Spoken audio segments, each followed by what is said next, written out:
everyone. Welcome to the October 19th COVID-19 Financial Oversight Committee meeting. We're in the committee room instead of in the main chambers, and it's very cozy in here, so welcome.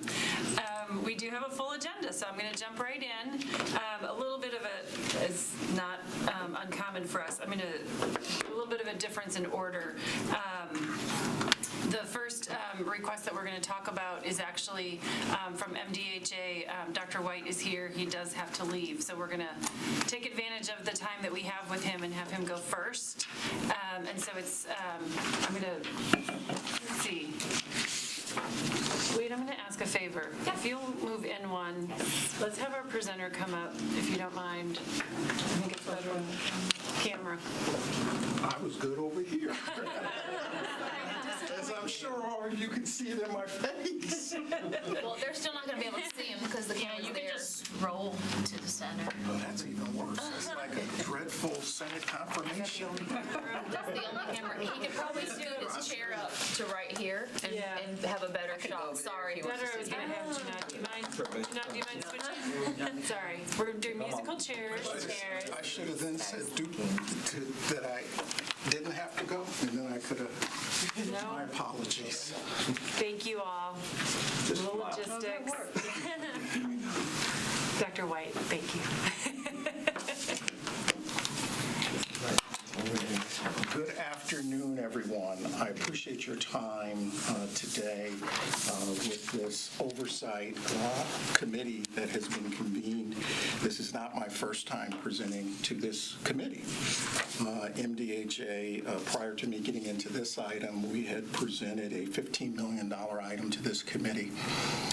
We will be doing an update report to Metro on where we're at with the 15, but I assure you that 15 is being used very well over at Casey, and we're about 80% complete with Cumberland View. So I look forward to giving a presentation update to Metro so that they have it and we can cascade that to this committee. Today, I have a $1.6 million request. It's $800,000 per year for 2 years. What this is a human service request of this committee. This is a unintended consequences for housing authorities that were formerly public housing authorities only that converted to RAD. When you convert to RAD, you move from public and Indian housing under HUD to multifamily. Many of us may think that is not a big deal, right? From one part of HUD to another part.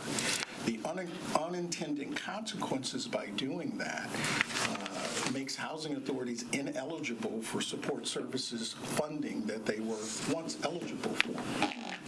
So, although we get flexibility on the development side under multifamily, so that the path forward for multifamily development is much easier than under public housing, the regulatory process is less, you are not eligible for family self-sufficiency, ROS money, all of the support services that are necessary to make our families whole.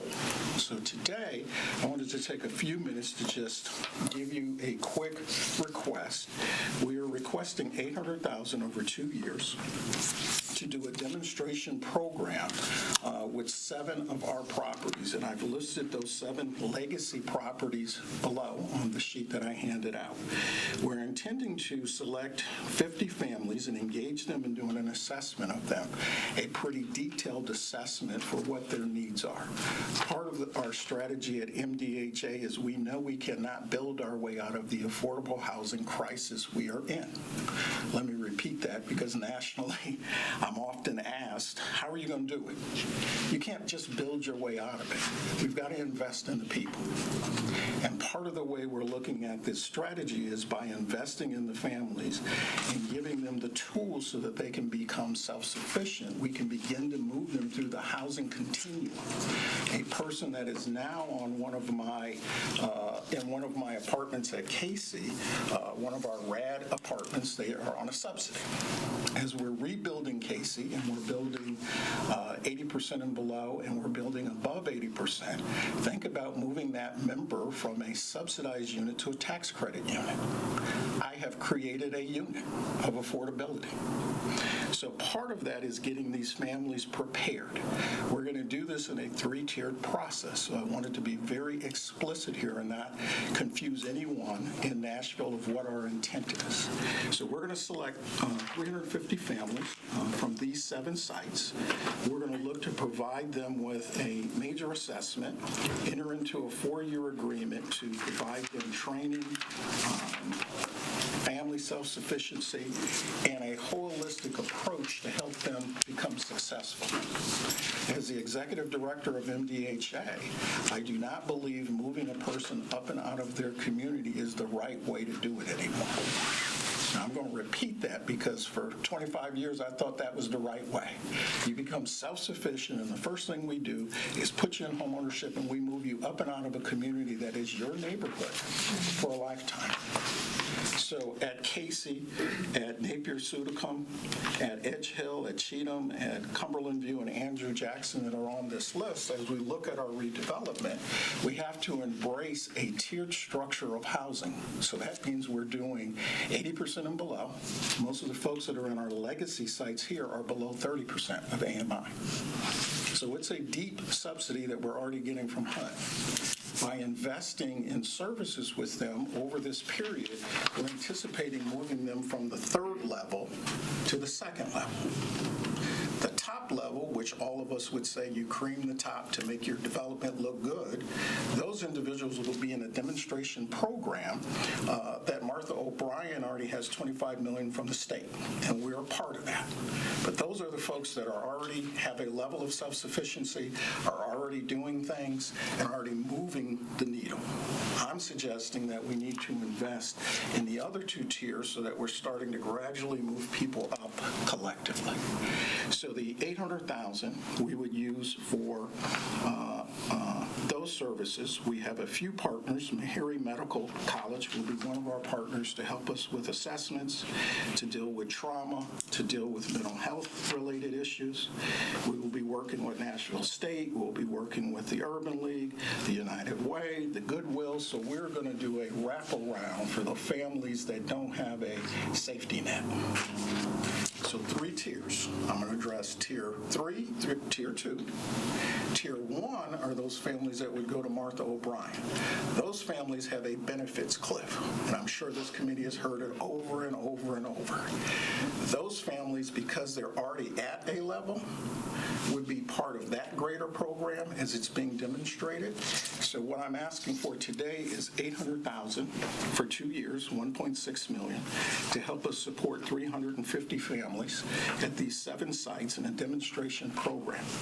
The financial sustainability strategy that we're going to use for this is having Meharry Medical College assess the program, kind of do a white paper. Part of the white paper, it gives me the ability to send it to the biggest funder we have, which is HUD, and to the state of Tennessee. So Commissioner Carter, the commissioner over the Department of Human Services, as many know in the local community, has quite a bit of money, of unused TANF dollars. If we're able to demonstrate that we're moving the needle marginally and moving people through that continuum, and they have to have children, we're likely to be able to be funded going forward through the state and through HUD. So that is my request. I will end with this, just as a placeholder for people to have in their minds. So when you look at the average earned income of these 7 sites that are on your sheet, it is just under $8,500 a year earned income. I think it is worthy to invest in families that we've disinvested in. Are there questions for me?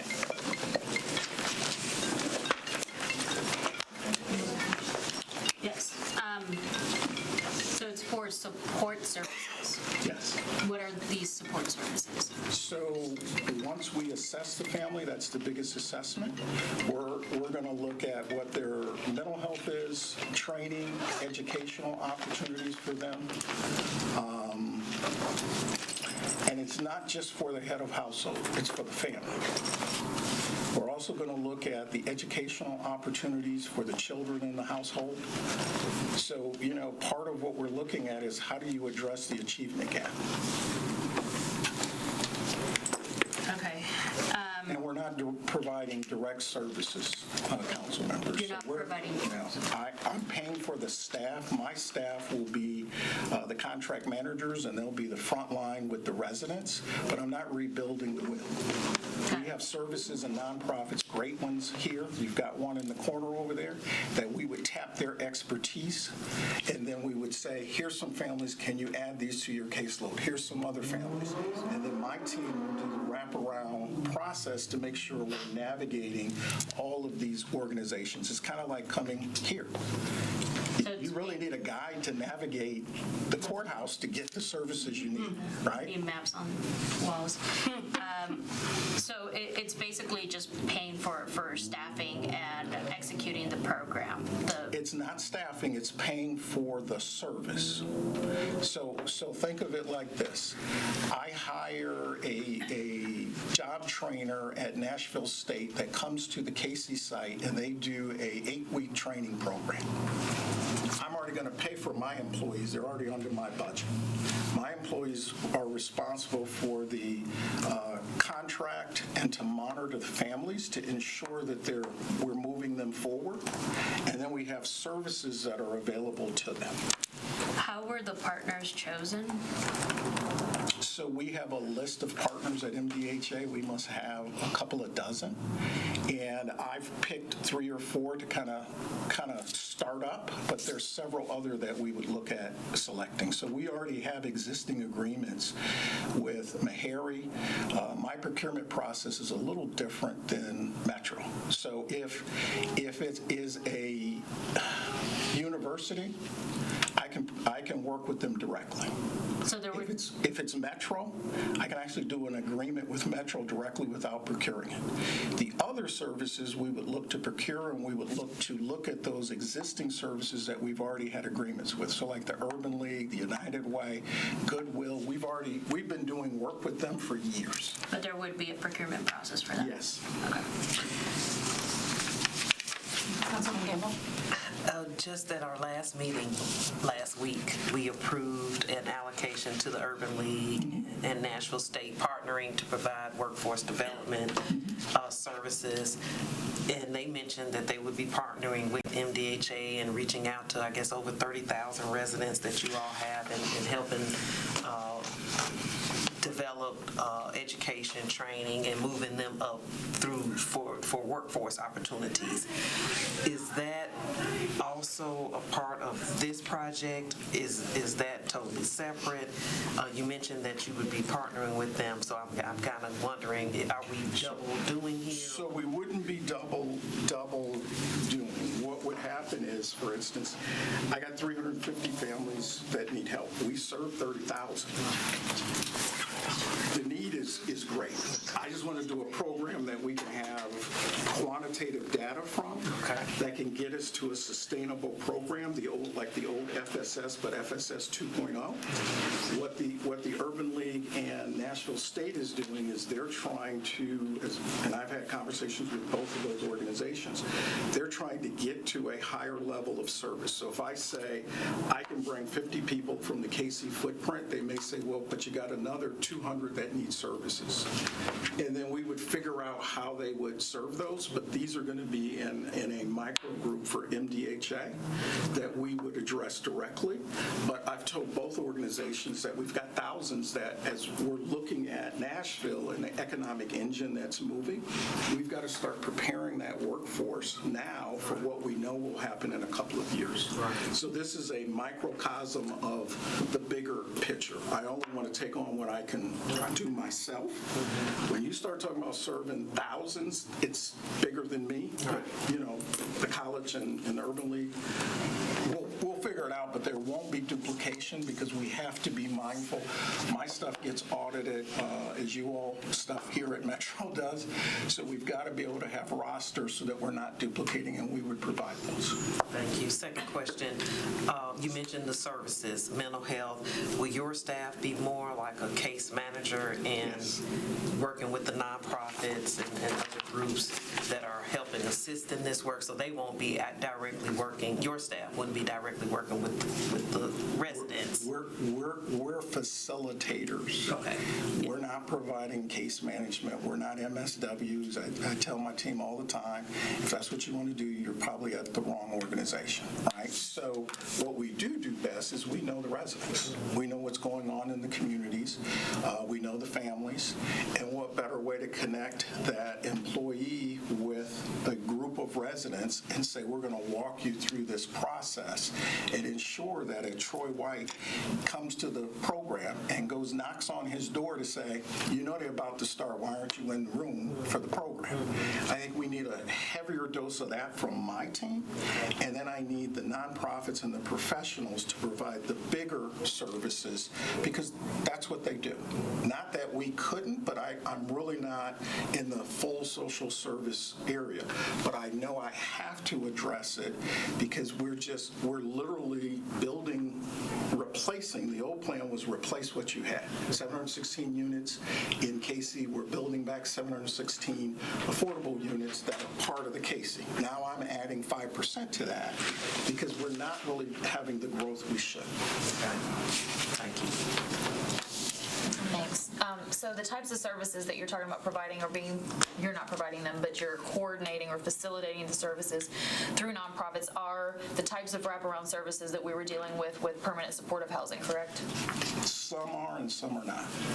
Okay, so my concern, number one, I feel like we're operating a little bit in a silo here because we just had very similar conversations with this $50 million for the homelessness when we're talking about permanent supportive housing, $25 million to build this housing, and the more millions for these wraparound services. And the biggest concern from the nonprofits that are actually providing the services is their capacity to be able to do it. And so a lot of the other $25 million that we provided was to increase their capacity to provide these types of services. So now we're adding another 350 families, which I don't know what that number. They're not homeless. No, I understand. It's a different population now. I understand, but it runs very, very parallel. It really doesn't. I've done homelessness in Atlanta, so it's a different population, and I hear your concern. It's not duplicated, and the service providers that we would be looking to use as Nashville State, as the Urban League, aren't necessarily in those spaces. And, we do our share at MDHA on homelessness, but we're not at that.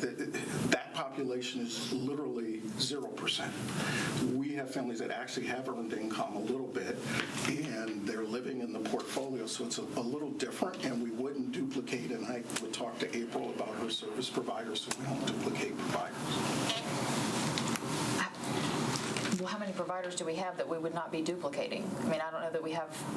When it's the same types of services, you're going to be duplicating something. I'm just concerned about the capacity because the money that we're giving is for your staff to facilitate, but not to actually provide the services. So if we're having to spend money on this in this other bucket in order to increase their capacity to serve another population that is unhoused, needing the same services, but then we're adding to their caseload, but not providing money to the nonprofits in order to provide those services, I'm just wondering how that. So let's wrap it around.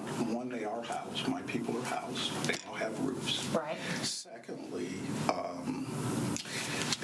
so think about it like this. I've got a family that's been a fourth generation family in the old public housing model. And we got a little girl that's 7 years old that doesn't understand anything other than what she has. I'm not asking the service providers to create a new model. And the ones that I'm working with, I'm not sure are on the same list for homelessness. That's a different list of providers, at least from my experience in Atlanta and Charlotte. My people aren't getting direct money from this. We're paying their salaries. That's their job. We pay for it out of MDHA funding. No Metro money, no ARP money. What we would simply be doing is saying, here are 350 families that are housed. How do we have a measurable impact on those 350 families so that in 3 to 4 years they don't need subsidy unit, but we could move them to a tax credit or workforce unit. So we're asking for services. I'm not sure that Meharry Medical was part of the homeless piece. So having a Meharry Medical involved, I think, is a little different, council member. And it's a little different model. I mean, this is an FSS leaning model where family self-sufficiency has a little different tendency than the homeless model. Yeah, and I understand that. I'm not communicating properly, I don't guess.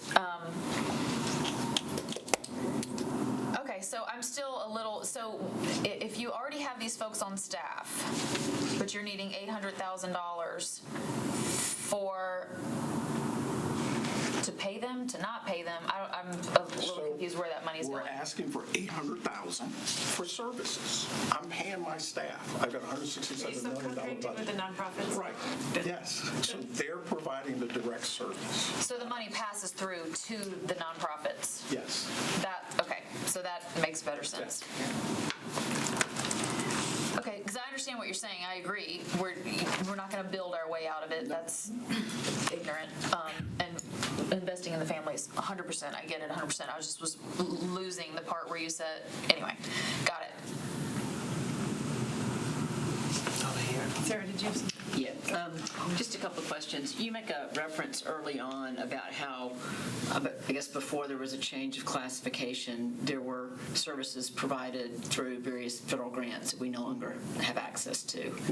And so my question is, when those funds were available, were there certain support services where there's a track record of success in making this program work? In other words, are we trying to create something new, or are we trying to replace funding for a program that before worked well? So I don't know that I would say it worked well. Unfortunately, my doctorate dissertation was done on the family self-sufficiency program. And it's funny, I wrote about it, and then at the end of my paper, I said I don't think it was very vetted. So the FSS program was really about reducing welfare. Okay, so what we had access to prior to me coming, the agency, when it converted, my predecessor converted the whole agency from public housing to multifamily. That meant we weren't eligible for any public housing grants, right?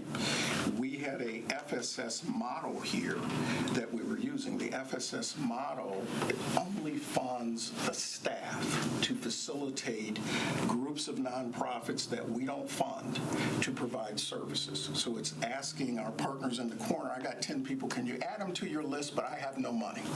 That was FSS. It was a coordinated effort to say, if there's holes in the process, can I do it? This is more of a FSS 2.0, where we're taking the framework of making a family self-sufficient, but understanding that the nonprofits need to be funded for that direct service, and then our staff facilitates that service.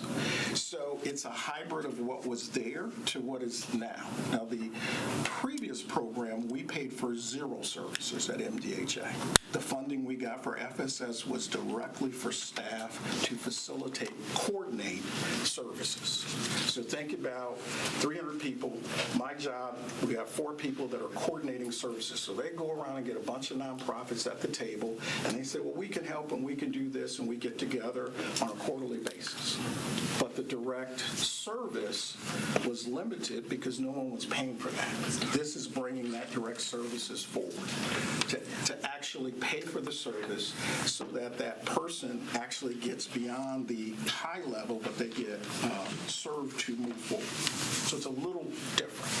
So we really don't have a history to point to say this actually worked to get people moved to a different. Well, I would say nationally there's a bunch of information on the HUD website about the FSS program. It's gone through a number of iterations. I think it was successful to reduce the dependency of welfare and increase earned wages of participants. What it didn't do was eradicate and really address the affordability issue. So although I'm earning an income, it never broke the cycle that a person would move up and out of the developments, nor was there any movement. So, in my world, when a person earns more income, they pay more rent until they cap out, and then they get to a level where they're paying what is considered market. It's below the market, but it's market. But there's been no incentive to really free up that unit. What I'm suggesting is you take that framework and then you flip that framework and say, what if we're not telling a person to physically move up and out, but move out of that subsidized unit? So then I'm creating a unit, which is a big issue. So if I know I've got right now 5,000 to 6,000 people on waiting lists that are looking for a unit that we don't have available, but I start moving people through and I can get them more people in tax credits and at the workforce level at 80%, I'm now backfilling those with families, and then we're creating a different paradigm. So there is data, not data for what I'm proposing, but there is data and precedents out there on the HUD website on the FSS program. And then one other question. You referenced the participation agreements that families will sign, and they sound like they have a term of 4 years and then extension rights, so could go to between 4 and 6 years, presumably. So what would we expect after the 2 years of funding in terms of units that have actually been opened up, or is this a much longer term given the length of those participation agreements? So that's a great question. I would expect that we would have a 5% movement in our portfolio of the 350 families. I would expect that we would increase earned income, so we'll have a baseline with each family when they sign a participation agreement. So let's say I come in and I'm earning $8,500 of earned income. We'll have a baseline of that, and year over year we would see how that income grows. And as that income grows and as their services related, they may become eligible for the tax credit unit, which you have to have earned income to move into a tax credit unit. So I think year over year, I'm looking at 5% movement and then another 5 to 10% of earned income that grows to move to that next tier. I'm also looking at, not waiting for year 2, but looking at year 1 to see if the state of Tennessee and HUD is looking to invest in this as well.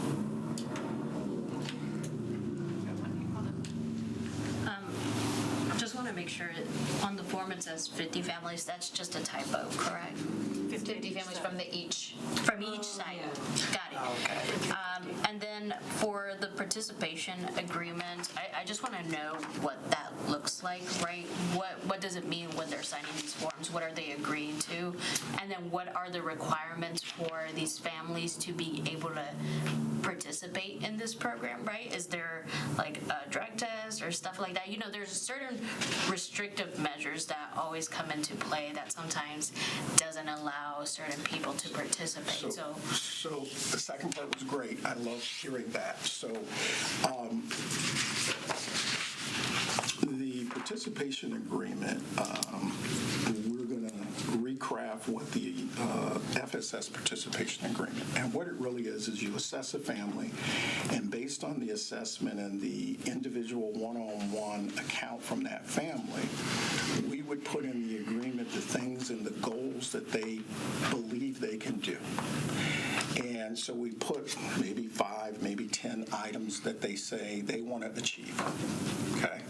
So once that's in the agreement, we put, here's a list of services that MDHA would be providing as part of this agreement. You agree to attend, let's say, a meeting a month. You agree to do this. Now, there are no requirements in terms of drug testing and those things on this program. So I can guarantee you there are no. This is a volunteer. So from a policy standpoint, we have no policy from the federal government that could mandate a person to participate. Even that I've worked at 2 moving to work agencies, that the moving to work initial language for the original 39 agencies in Atlanta and Charlotte, or 2 of those that I worked at, gave those housing authorities the ability to mandate work. Now, one of the 39 original MTW agencies ever mandated work because it's a bigger lift. Once it comes from the feds, the state and the local laws kick in, and you find out that you can't do that. This would be our ability to engage and assess residents to get them to volunteer. So we don't have necessarily a screening criteria at the front gate that says, substance abuser. We're going to weed you out. No, we would want to assess you, understand that that's been an issue, and say we need to address that as one of your individual issues to help you get to your next step. So this is 100% voluntary. That means my team has to be really knocking on doors and getting people excited about participating and wanting to make a change. So there's a lot of selling that goes into this. I'll have to be at a lot of these meetings to gin up folks. We have a group of folks that participate, but the tiers I'm suggesting will come to the meeting, maybe two, and then go, I'm not sure that's for me. So hopefully I answered that question. Thank you. Quick follow-up to that. In your experience, and this is just in general, do you see that this volunteer model works better than the mandate? I would think that it would, but I wondered what you thought from your experience. I don't know. I'm evolving. Hopefully, my wife would say I'm getting better. I'm not sure she would publicly. It's hard to say. It's the carrot and the stick. I'm hoping that if we're introducing the program correctly and our intentions are right and we follow through on what our part is, with a very fragile citizenship in this city, that we could get them to volunteer. When you get to the point of mandating something, I mean, we have mandatory meetings when HUD gets on us and says, you've got to have a mandatory meeting. Perfect example was the smoke law that the federal government said public housing is going to be smoke-free. You had to have mandatory meetings. You had to literally say, did Mr. White come to the meeting? Right? Did you notice Mr. White? Because HUD wanted to know. I think that if we're doing our jobs, voluntary works better, because once you mandate, you're going to lose a large percentage of people that won't show up because they're going to say, you can't tell me what to do, when to do it. Now, our residents do follow the rules. They understand what it means to violate the rules. However, I think if we do our jobs better than what I've seen in the last 25 years or so in this industry, we do a good job in small groups, but to take 350 families and really follow them through this continuum, and it literally is like being at a motivational meeting monthly. And it's literally me saying to my assistant, I have to be in the room here. I have to, even if it's only 5 minutes, because I have to make it that important to those end users that we're investing in them. On that note, are there any incentives or any other things built into this funding to encourage that? Incentives for participants, money for big speakers that could come motivate people? So MDHA would take care of those incentives. So for instance, when you do an assessment of this scale, we're probably looking at 150 to 200 questions. It's very invasive. I tell people when you sign a lease at a public housing authority, you give up more information about your family than you do when you sign for a mortgage. Because we expect to have your original birth certificate, your original Social Security cards. We copy all that. There's stuff we ask for that the market doesn't, right? I think part of the incentive is, one, we've got to incentivize folks just as you would with any research. And because I've done research, you give gift cards out. We need you to volunteer. We want you to go through the assessment. We have resources for that at MDHA. We have some motivational speakers that my leadership team has been looking at, so we would certainly look at embellishing that. We would look at some local Nashville folks so that they could understand. We've got folks in this community, I'm not going to name any, and I've had a couple at my board meetings, that have a story to tell, and they're leaders in this community. And just having them come in and say, I was there and I did this, is important. So there's a level of that. What we're also looking at doing is hopefully setting up IDA accounts with these families and working with our banking partners so that we have a match for the IDA accounts. The other big incentive is that, I would ask for a waiver from HUD so that we cap their income. Think about if I'm able to cap their income. So if you earn $8,500 and in 2 years you double that $8,500, $2,500, that money, instead of it going toward rent, goes into that IDA account that at the end of this, you get to use. If you have a car and it breaks down, you can certainly request a part of that so the car can get fixed. So those are some of the incentives. I just think we've got to change how we look at subsidized housing. And as I say to the Board of Commissioners at MDHA, we've got to be daring enough to do something different. And if we fail, we already know what didn't work. Let's try something for once to see if we can change the trajectory of families. I gotta say, I'm the least knowledgeable of all this, but hearing this, I like the innovative spirit of what you're talking about for relatively a low amount of money. It's a lot of money, but relatively 2 years for doing this. I'm surprised though that there's not a program to your question that you can point to and say, oh, this happened in Charlotte, or this happened in another community, and look at the success, because it seems like this notion of the tiers and moving people, that it hasn't been done before. That's just more, not a question, more a comment. I'm surprised to hear that because of how compelling the story is, the way that you're framing it. So I would say this. I think the benefits cliff in the last 5 years has gotten a lot of conversation. So everyone's dealing with the benefits cliff, which is good. But the benefits cliff are people that are already at a level of self-sufficiency and have certain things going. So by the time they hit it, you're concerned that as my income goes up, I start losing benefits. This, I'm talking about taking the populations below those areas that, we sometimes see, and we don't. And I'll give you the perfect example. In Atlanta, Georgia, we had a 5% cut at the Fulton County budget. And I was the director of Housing and Human Services. And I decided we weren't going to cut direct services or staff, and we were able to wheel in, because like most budgets, we had a bunch of FTEs that we just said we won't hire and we won't do this, and we streamline. We'll reduce a few hours here, but we'll streamline. When I presented that budget to the Board of County Commissioners, I said, we've got the faceless that you all don't see. And we've got a third of this government that is working almost below livable wages. And then I'm struggling here as the Director of Housing and Human Services with the faceless, the person that serves the coffee at Dunkin' Donuts. They don't work more than 20 hours a week. You can't live on that wage rate.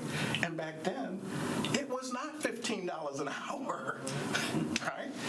I think there's some models on FSS. I think there's models on the benefits cliff. But there's this gap where most folks kind of say, well, let's just leave that alone because that's really the hard work. I think it's worthy of trying. I have an annual evaluation from my board, and I tell them all the time, I would rather fail in something and try really hard than not try at all, because the numbers keep growing, and we really need to try to address those tiers that we kind of don't pay attention. It's not the teenagers anymore that go to the grocery store and get the carts. It's folks my age now that are getting carts. And we don't think about it because now we're at $15, $20 an hour, but that's still a hard wage. So there's some modeling, but I don't think it takes the two tiers I'm talking about and then the benefits cliff tier, which Martha O'Brien has a project they're going to do on that to kind of bring that all together. And if we're successful, we're feeding tier 3 and tier 2 into tier 1, and we're moving people. If 3 years from now success looks like what? How many families have moved? Could you So the 350, how many? So I'm saying, as I said earlier, we're looking at a 5% movement in people in our portfolio. We're looking at a 5 to 10% increase in income. And if I do 5% of 350 people, and I can move 5% in a time period, a year or two, from my RAD portfolio, which is the old public housing, into, I've created a unit. Every person that I can move, and they don't have to, the old way was, you got to move up and out. Now what I can literally say is, we're moving you from this building to this building, because I now have 15 tax credit units in that building. And you're eligible eligible, and you earn an income. So is this, I'm trying to just capture, success looks like we have between 17 and 20 families a year that you're able to move out and up. I would say to this committee, let me give you a definition of success that is beyond moving families up and out. I think that we say success in FSS is a family being self-sufficient and they then move up and out and get into home ownership. If I'm making $8,500 in income, they're never going to get to success. Maybe what success looks like is that we have a 10% increase in earned income. Because that means they're using less subsidy. Now I have more subsidy to generate more units. So there's different ways of how we look at success. So let me, in my first quarterly report to this committee, give you a full definition of success. I'm concerned with success because I wrote about it in my dissertation. My mentor jumped all over me and made me reduce 5 pages of it because he said you can't say that without backing it up. But I think we put so much on what success means, and the old success in public housing was moving up and out. I apologize for being long.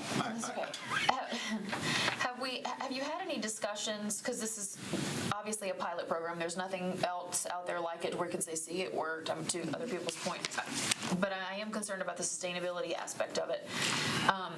Do we have anybody at the state or federal level that is aware of what you're trying to do and looking to say, yeah, if this works, we'll step in, or are we just So I'm hoping glad and I'm not finger crossing? I'm not hoping and praying. I've had 2 meetings with Commissioner Carter, and I told Commissioner Carter I was going to be pitching this to Metro, and Commissioner Carter is waiting for us to come back to him with a couple of pages on these 2 tiers and how we can move those families forward.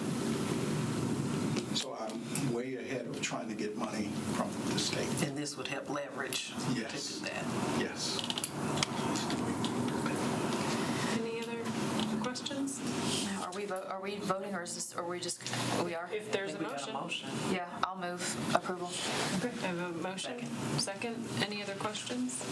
All in favor of funding $1.6 million to MDHA for wraparound services? All right, I have 7 in favor, 0 against. Thank you. Good luck. Sounds promising. Very.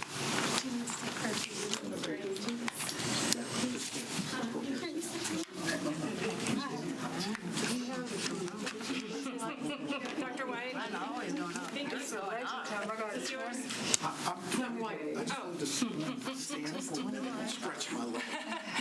You know, I have so many We meetings. weren't making you leave. I just knew you had one to be at, which I think is gonna be good.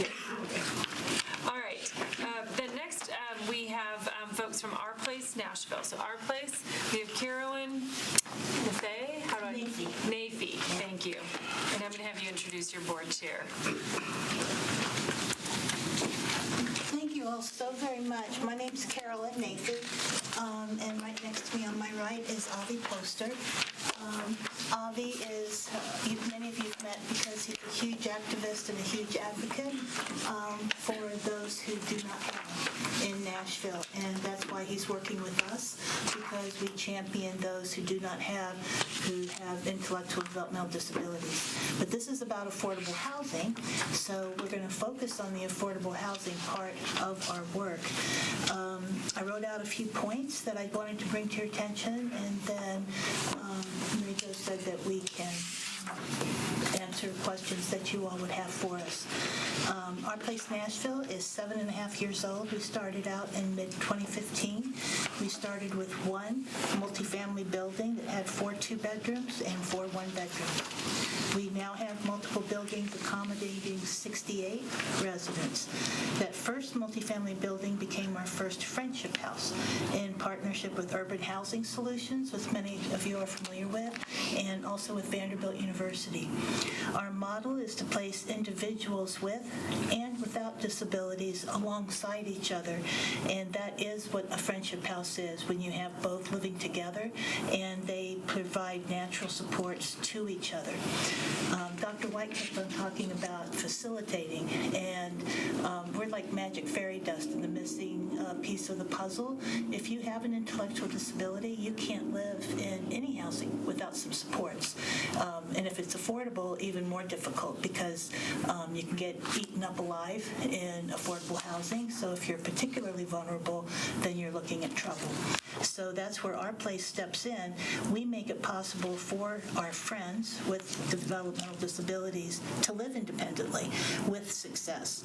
Without this affordable housing option available to them through us, they would have no other option except to live at home. Unless someone is extremely poor or extremely wealthy, finding a place to live that is affordable and that provides supports is impossible to find. So that's the first thing I wanted to bring to your attention. We are the only private pay option in Middle Tennessee for individuals with developmental disabilities. We partner with Urban Housing and Woodbine Community Organization. You might say, well, do you build the buildings? We don't build the buildings. We don't get the rent that people pay to live in the buildings. We provide that facilitating. We do a little bit more hands-on facilitating, I think, than MDHA does. But Woodbine and Urban Housing are amazing. We could not do our work without them or without the support that the Metro Council and the Barnes Housing Trust Fund gives to them and to us that we pass through to them.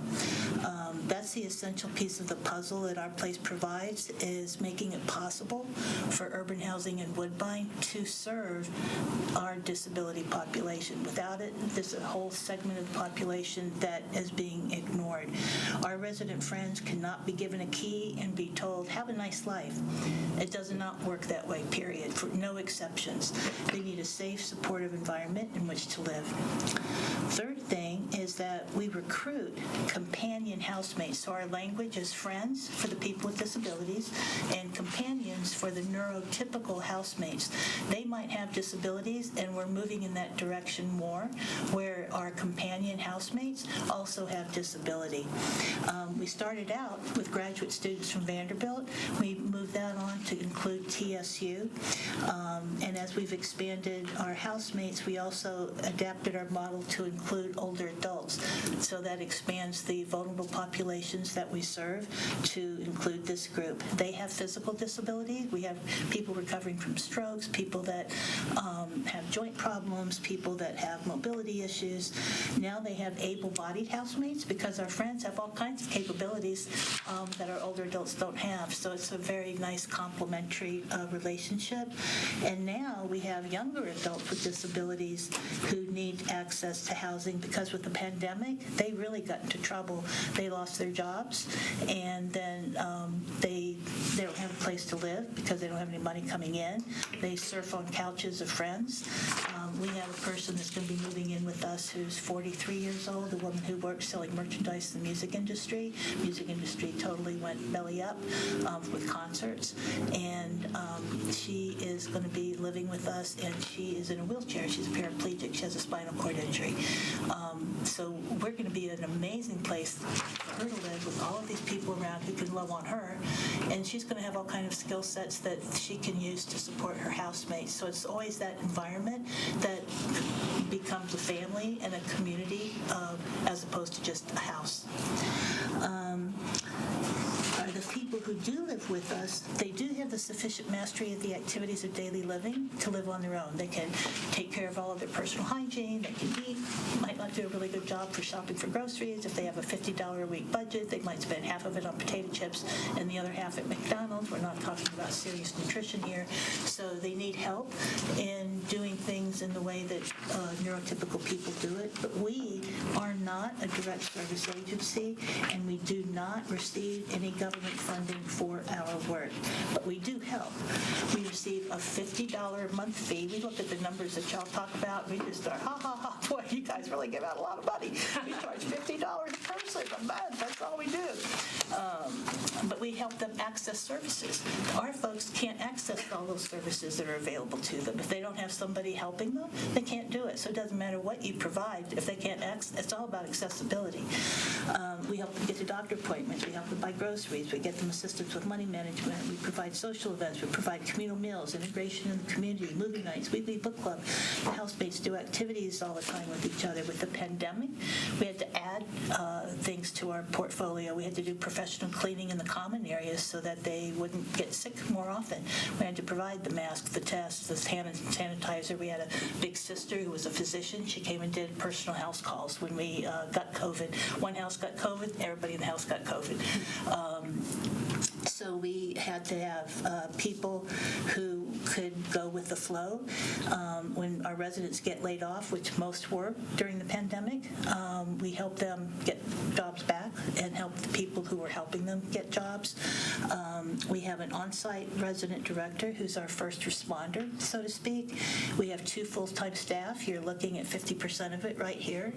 We have the resident directors for each house, and with the housemates themselves and our very small part-time and full-time staff, we transformed this affordable housing that we have in partnership with Urban Housing and Woodbine into affordable homes. What we need from the committee, what we want ARP funding for, is to support and help us increase our bench strength.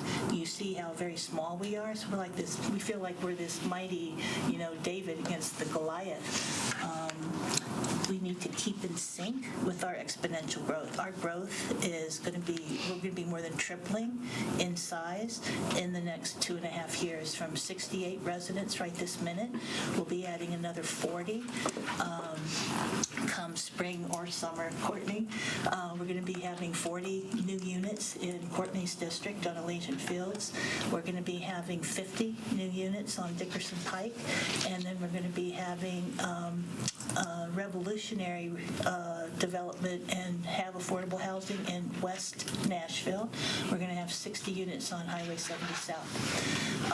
So that's another, that will bring us up to a total of 218 residents. We obviously need help in keeping up. We will have at that point in time 9 out of 10 residents with a disability of some sort.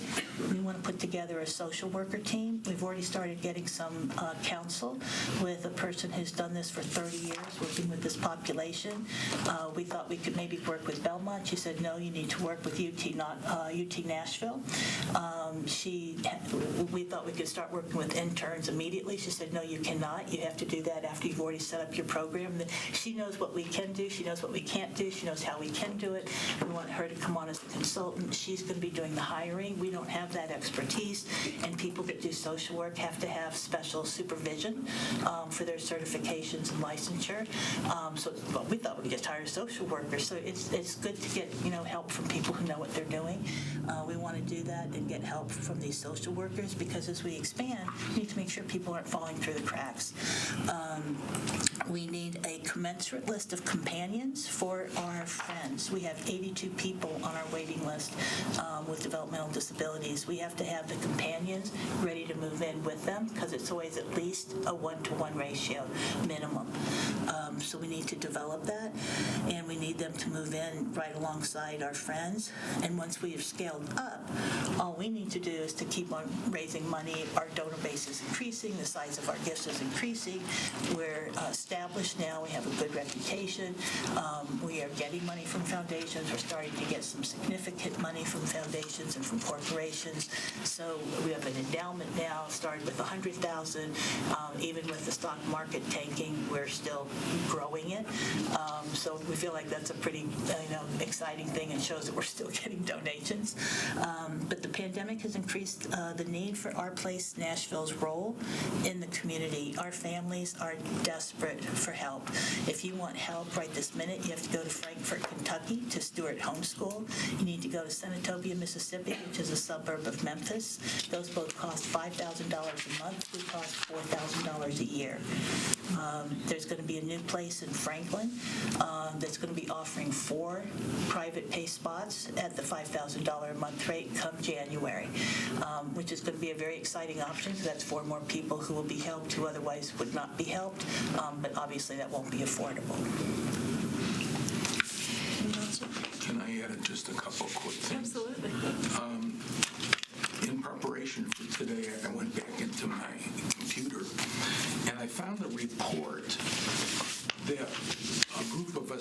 for Nashville Next. If you remember, that was our land use. You all know what that is. And I was on the Diversity and Inclusion Committee, and we were identifying populations that were most in need, and people with developmental disabilities was identified as a population that was largely unattended to. So we were asked to write a report, and I prepared the report. At the time, I was the chair of the Rochelle Center Board. This is before I met Carolyn, before I ever knew a thing about our place. And when I read this report that was written, I can't remember when. Do you guys remember when we did that? About 10 years ago? Or so. When I read this report, it describes our place. It talks about how the people with developmental disabilities have very few options in town unless they're at the very low end of the poverty line. There's just nothing for them. And so we describe what we wanted to see in the community ahead, and it sounds like our place. So it makes me, I tear up thinking that what I helped write back then is actually a reality today. A couple quick other comments. From where I sit, I think our ask is rather conservative. We have a fairly large imprint for a very small nonprofit, and our imprint is growing. When we made our proposal to you guys, it was even before we knew we were going to get 7 more friendship houses in Bellevue, and before we started negotiating for Antioch. And the money that we need from you it's wonderful providing affordable housing, but if folks don't have the support and the tools to be successful while they live in affordable housing, their lives are still at risk. And that's what we need to help with. And I'll leave you with one teacher moment, if you don't mind. I spent my career as a middle school principal, but before that I was an 8th grade teacher, and I had the luxury of teaching To Kill a Mockingbird, which I understand you can't even do anymore. But I taught that book. And what reminds me is, of course, Boo Radley. Boo was the gentleman with intellectual disabilities that was confined to the basement of his home, one, because his parents were embarrassed that he had a disability, but more so because his parents couldn't afford that he live anywhere else, and there were no options, just like there are few options today. But Boo had a heart. He left Jeb and Scott gifts and trees, and he communicated with them. And when Scott was in trouble from that awful Mr. Ewell, it was Boo that knew to save her life. And I think of the number of people with intellectual disabilities that still live at home because their parents can't afford to provide them with the rent to live independently. And even if they had the $1,500 or $1,800, they couldn't provide the support that Carolyn provides. So, I know we're a conservative ask. We just need you. You have this little tiny handout with some demographic information if you want. I was going to ask 2 questions. One, what kind of recurring income do you have? Like, do you have a source of funds that you get and you know every single month we're going to get this from whatever organization or whatever, government entity or whatever, or is it 100% donations and you sort of cross your fingers, even though I say... To be honest, it's probably maybe 5, 6, 7% recurring. That's it. Okay. I will add, there's one reoccurring gift. Oh, that's true. And it has a limit in the number of years, but one of my 8th graders, when Carolyn was the only one running our agency, and he was visiting me, he was an 8th grader that I'm now friends with, and I told him what Carolyn was doing, and he offered to pay for a second staff person reoccurring for 3 years, maybe 5 years. We would not have a second person if it wasn't for this ex-student. Okay.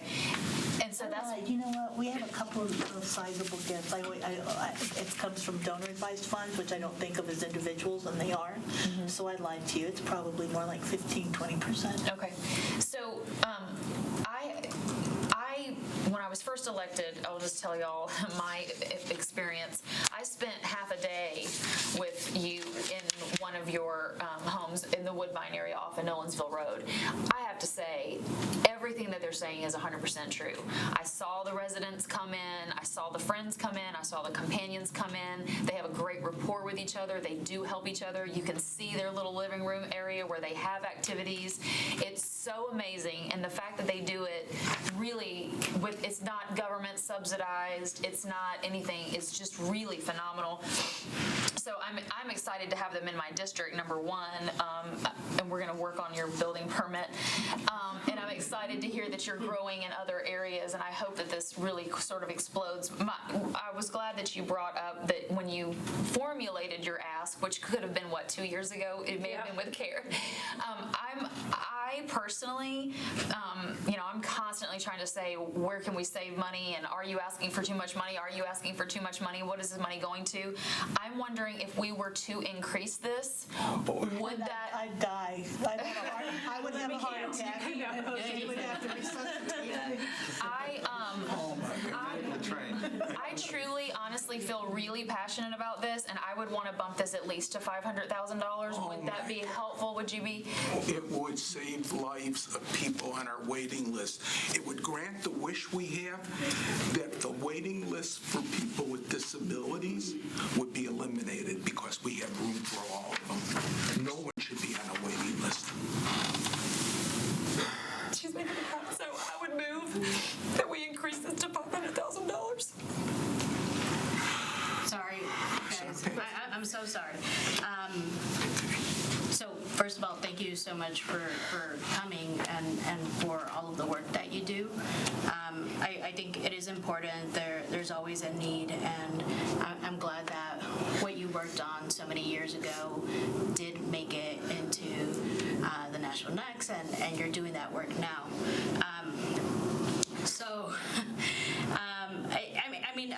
I'm struggling a little bit, and let me tell you why. Some time ago, we talked about doing money for several nonprofits and figuring out a grant process for that. We talked about that not too long ago. And I want to make that happen because I do think that we need to fund worthy causes that are struggling to make sure that we get them to a good place. You all are on our calendar today, but there are several nonprofits that aren't here, that need help, that have reached out to individual committee members and council members. I want to make this more of a holistic approach and figure out a pot of money, a big pot of money, that we could have several nonprofits such as yours that are worthy causes, so so we're able to get to all of those places that deserve help and get them grants so they could leverage that for more funding. And I do think that you all would do very great in the application process, but I want to make this available to multiple nonprofits.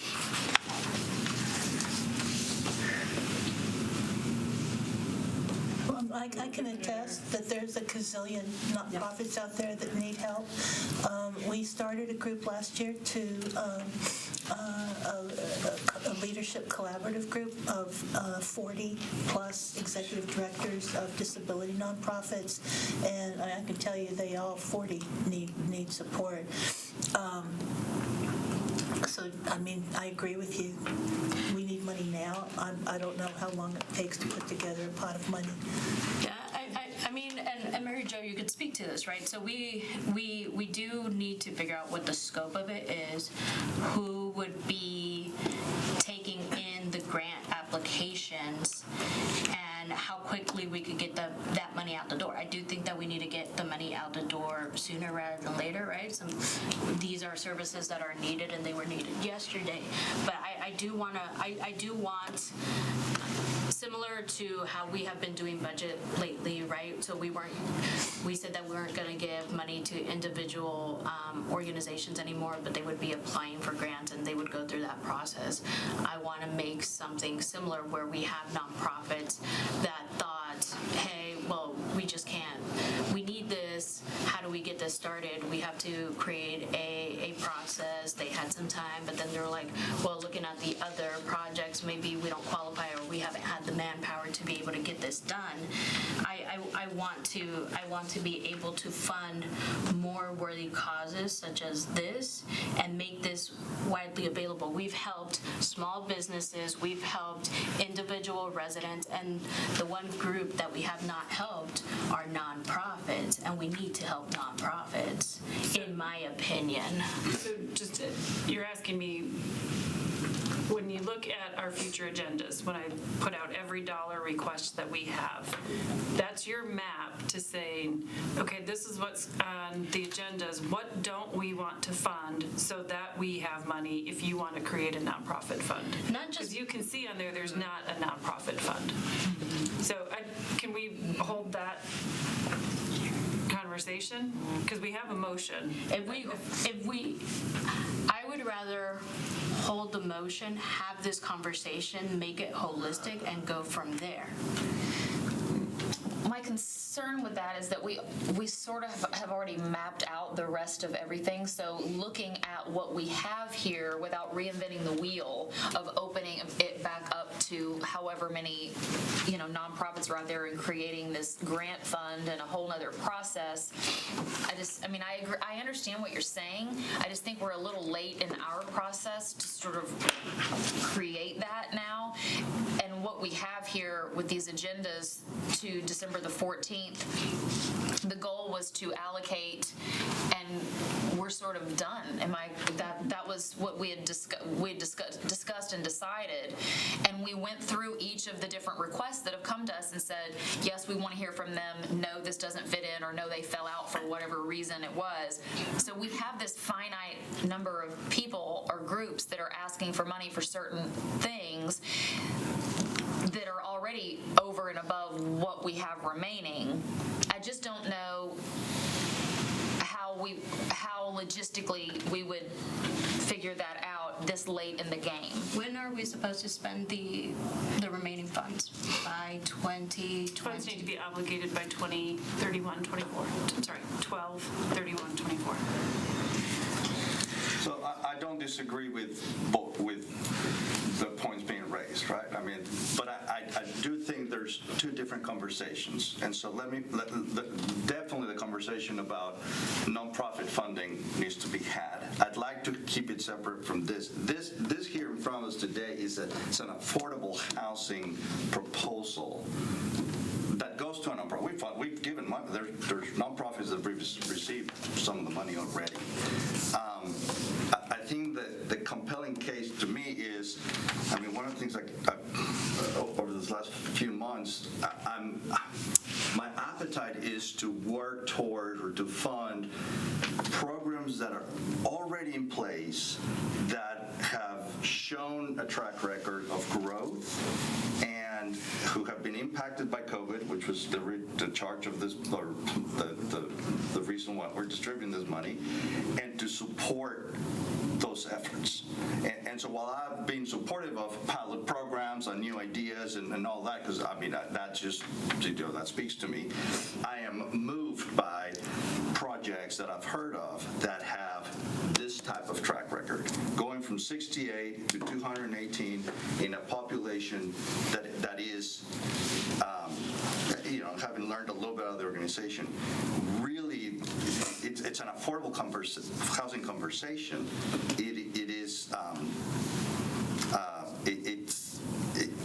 I don't want their opportunity to be funded to do the work they're doing by a discussion about the rest of the process. We need to have that. I just don't want to derail this vote for the benefit of that.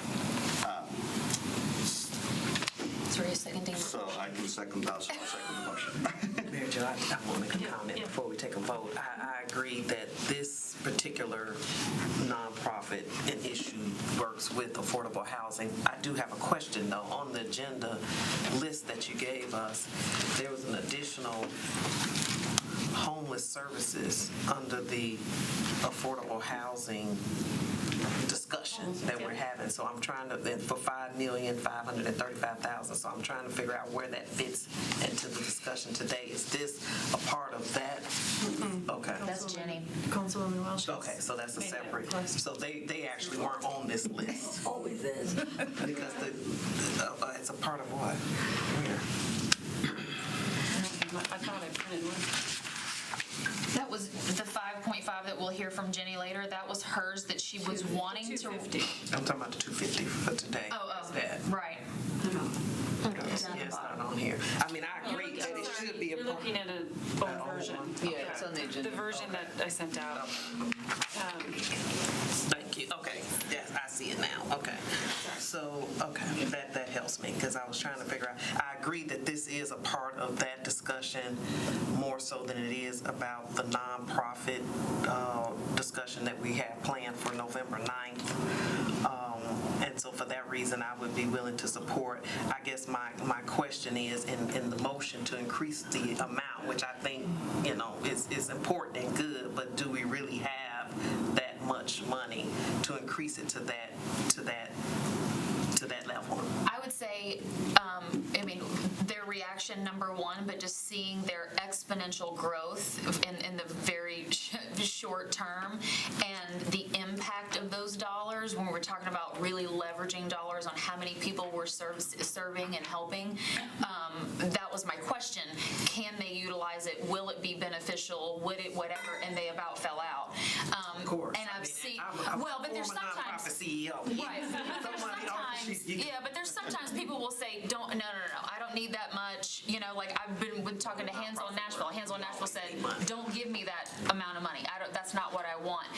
And there's a certain amount where it's like, I can't, Ms. Hubbard will say, we can only spend a certain amount per, you know what I mean? They have the capacity. I don't think that's this situation, which is another reason why I'm compelled. I think their ask was created a long time ago, and they've had so much growth. So I want to support that in a meaningful way. So that's really why, because that's typically not my MO. So what I would recommend then is perhaps we look at a 2-year allocation, 250 over for 2 years for equals up to $500. And then that way they've already asked for the 250 to increase the number to 218, and then for the first year, and then look at a second year type allocation.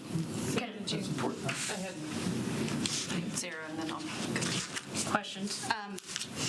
So Barnes Fund is what you're using to build affordable housing. The 250 would be for support services. The Barnes Fund, we've gotten 2 grants, one fully spent. We've got one for $1 million and one for $2 million, and they were both pass-through grants. Barnes funding cannot be used for anything but bricks and mortar. Yeah.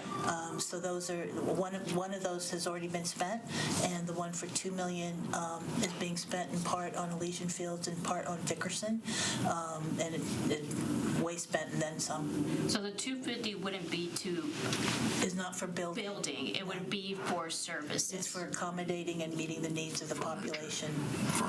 Furniture, doctor visits, support. Yeah.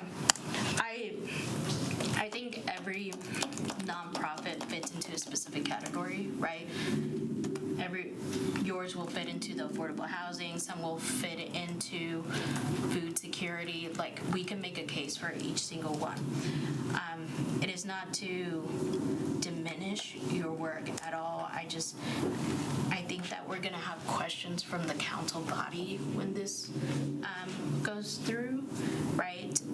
About a holistic approach, because I've already been asked about it by several different people, and they had several nonprofits in their district who have been asking, and so I told them, reach out to Mary Jo, figure that stuff out. I do think Everybody who has reached out to me is on the list. So they have not reached out. And so I was just messenger. So I do think that I agree with Jose, we need to have this conversation. I'm not going to vote no against this project because I do think it's important and it is a worthy cause. I do think that we should take the opportunity to figure this out for nonprofits in general. personally, I will be abstaining. And it's at the will of the body, which it seems pretty favorable. And hopefully we could come up with some answers and a solution by the time that it goes to the council, to have a answer for them. So if there is some desire from the council as a body to defer until we have a approach for other nonprofits. So I do think that we need to start thinking about that, especially if you're going to take this on. But I just wanted to give my thoughts. I agree it's a worthy cause. I just have some reservations. Yeah, so first of all, just to get at the nonprofit issue, I know that we've talked about this several times about, even though it may not be perfect, we sort of have a system now for nonprofits based on the requests that have come in since the program was initiated. For instance, next week, or not next week, but November 9th, looks like over 30 million of what is potentially on that agenda is all going to nonprofits. So we're going to take kind of everything and make it a nonprofit pool and I would really like to keep the nonprofit conversation separate. I think we would like to address this request, and we can have that conversation. Okay. Because I guess my point being We've is already funded $60 million to nonprofits. Yeah, is that almost This everything. is not a nonprofit discussion. Yeah, the nonprofits have been sort of the arm that we've been using for everything. Yes. But I do like Jennifer's suggestion, because of the budget coming in at $250,000 of doing it over a 2-year program. So the budget is granted for the year that it's asked, and then we provide it for the second year. Yeah. I think I that's was a just gonna reasonable add, approach. if we can get, I'm ready to vote on this today, but if we can get kind of an idea of where your expansions would be for that second year, so that we can include that as we're having discussions with council, when this goes to the council level, so that they can see. You mentioned to me earlier that you'd like to expand in Madison, so that's maybe where the second year 250 could help with that. So just We have 3 locations, in addition to the 3 that we're doing with Bellevue Dickerson and Bellevue Dickerson and Elysian Fields. We are in conversation. We don't ever talk about conversations because they're just that. But this we're is in an opportunity. conversations for Madison, Lebanon, and Antioch. I do want to say we've done nonprofits, but they were doing services and outreach, right? So we haven't talked about a specific need that we've been reached out about. They were helping us with certain items. And just on that note, the nonprofits that we'll be looking at next week are mostly capital requests. So that's a different category as well. They're capital requests, not service. Do we have any other questions for Our Place? No, I'll just renew the motion with your amendment to say $500,000 over 2 years, and we will get from you sort of projections in addition to just Davidson County, so we can leave out Lebanon. Sorry. That's okay. But so just detailing out What those what look you, like. yeah, what the 3 you have already in place that this will support, and then your growth into Madison and Antioch, and how many people that would serve, and how many, whatever. We can get that from you, I'm sure, very, very quickly. Any other questions, comments? All in favor? We have 6 in favor, anybody against, and 1 abstention. All right. Thank you all. Thank you. Thank you all. And thank you for what you're doing. Thank you for You know what I didn't ask? I'm sorry. I assume you want to be the sponsor? Oh, yes, please, sorry. And could I have a council member sponsor from MDHA?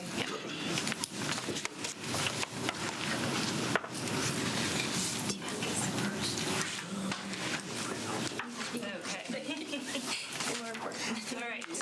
Next on our agenda, we do have affordable housing with Angie Hubbard and many of her team members. You all have heard from, Thank you all so much. thank you, Carolyn. You've all heard from team originally in conversation for the $30 million request, but we didn't go into a lot of the details. I want to just turn it over to Angie for any updates or questions, or take it away. Yes, and thank you for time last month for a great, robust discussion. We took back your questions and comments and lessons learned watching the $50 million go through the legislative process, and what made some revisions and updates. So I wanted just to give a highlight of that, and then also there were some specific questions I wanted to give an update on those, and then our whole team is here to answer any other questions. So some big changes that we made for the, let me stop here. The MDHA request for the $5 million for Casey, there were no updates or revisions on that. It's as it was originally proposed by MDHA when we met last month. So the other three, the pathways to equitable home ownership, the opportunities for older adults, and the innovative housing solutions for families, we changed the affordability terms from 20 years to 30 years. And we had a minimum of at least 20 years. That's the minimum that the Treasury requires when we do new construction, but we went to 30 years. That mirrors the requirements of the Barnes Fund and also concerns about that longer-term affordability. So all of those would have that minimum affordability term of 30 years. We went through then those three initiatives and added some more language around priority populations. We did get a question about residency requirements. I'm so glad Counsel's here. He did provide us with a legal opinion.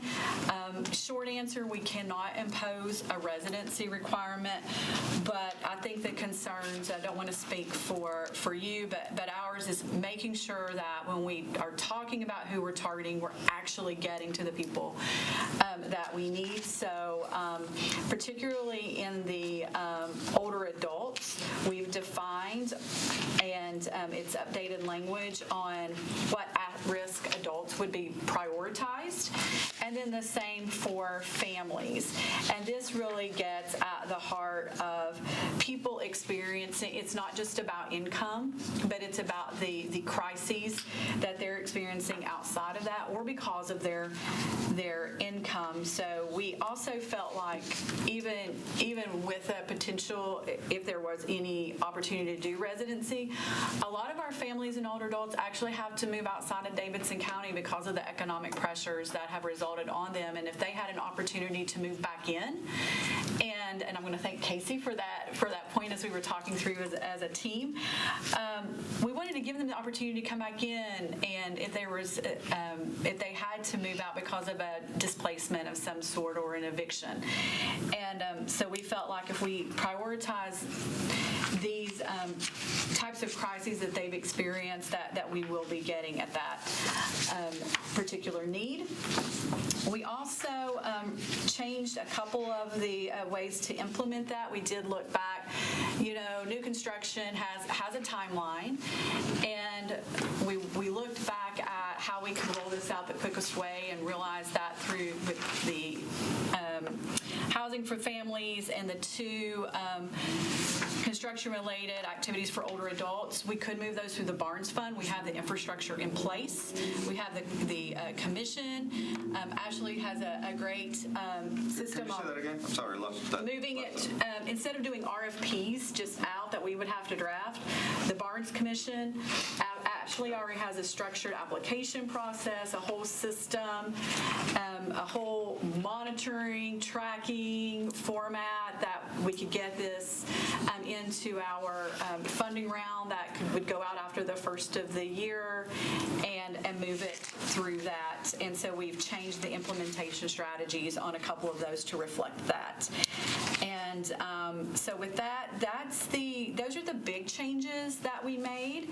Then, Council Lady Johnston, I think we talked some about using Metro land where we are in an overall portfolio evaluation.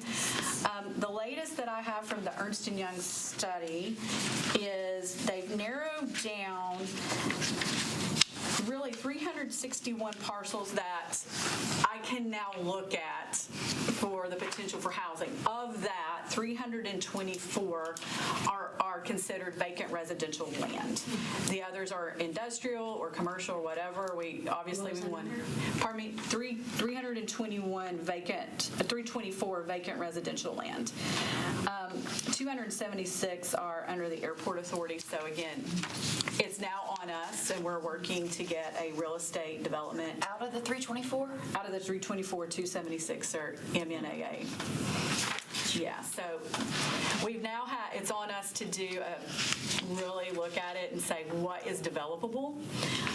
When you're near an airport and you're leveraging federal dollars or any dollars really, you've got to be very cognizant of the exposure to noise, but that our development services partner will start the process of looking and see what's actually not only developable, but what could we get on there? Is it right for multifamily rental? Is it right for home ownership? And then getting in touch with the council members where these properties are located and see if they're interested in making these properties available for these particular ones. We're also doing this for our whole affordable housing work, not just these that are proposed. So that's where we are in that process. But so by the time we would get a funding round ready to go out through Barnes, we would be tracking a timeline to be able to have properties identified that we could put out concurrently with that. And Wait, 2 seconds. yes, I'm sorry. yeah. Is it okay if I interrupt her? Because my brain. Please, and I'm going a mile a minute, so Well, yeah. with these parcels, because we've got so much surplus land. Yeah. So 361 parcels, 324 of those are vacant residential lands. Yeah. 276 out of that are airport, whatever. So a little bit challenging, not out of the question, Not out of but the question. challenging. But that leaves 48 parcels that. Let's do this, right? Right. Well, that's for us to look at, because we haven't looked at we know that they've excluded anything in a floodplain, anything that's deed restricted. So this is really, now we look at topography, we look at how it's sited, how much we could get on there, if it's just a sliver of right-of-way, even though it might be vacant residential. Sure. But at least now we have a known. You have yeah. Yes, that we can get our partner to really start looking at and saying, okay, now this is what we can propose for housing on here. We can talk to council members and say, hey, we think this property in your district would be great for a multifamily or housing. Would you be willing to? Are we going to get this report, by the way? Because this is a little exciting. I think every council member would be interested to know. This is the Ernst & Young report that I understand General Services will make that the whole, because it's much bigger than the housing. Right. And so, yes, I understand that will be coming. Sorry. And would be a public document once they're completely finished with that analysis. But we now have things to work from that we can track with our next funding round, because I know our nonprofits at Barnes really rely a lot on the Metro-owned property. We still make back tax properties as they come through public property, and we make those available almost every round too. So we're excited. There's a lot of conversation about the Metro property, and so we're glad to get this initial report from Ernst & Young. And then the other thing that we hear a lot about and that we want to do if we are approved for funding is when we, by the time we come to council with legislation, also have a plan for equitable participation. And we get a lot of questions, not only, we're targeting these proposals to address inequities in homeownership for Black and brown households, older adults, and families with children. But on the other side of that are inequities in the participation of the development. So what can we do to help increase that? And so we will also have a plan on how we can increase minority participation on that development side. This goes through our procurement process? Yes. And so that's a highlight of our changes, some follow-up on some questions that we received when we were before you last month.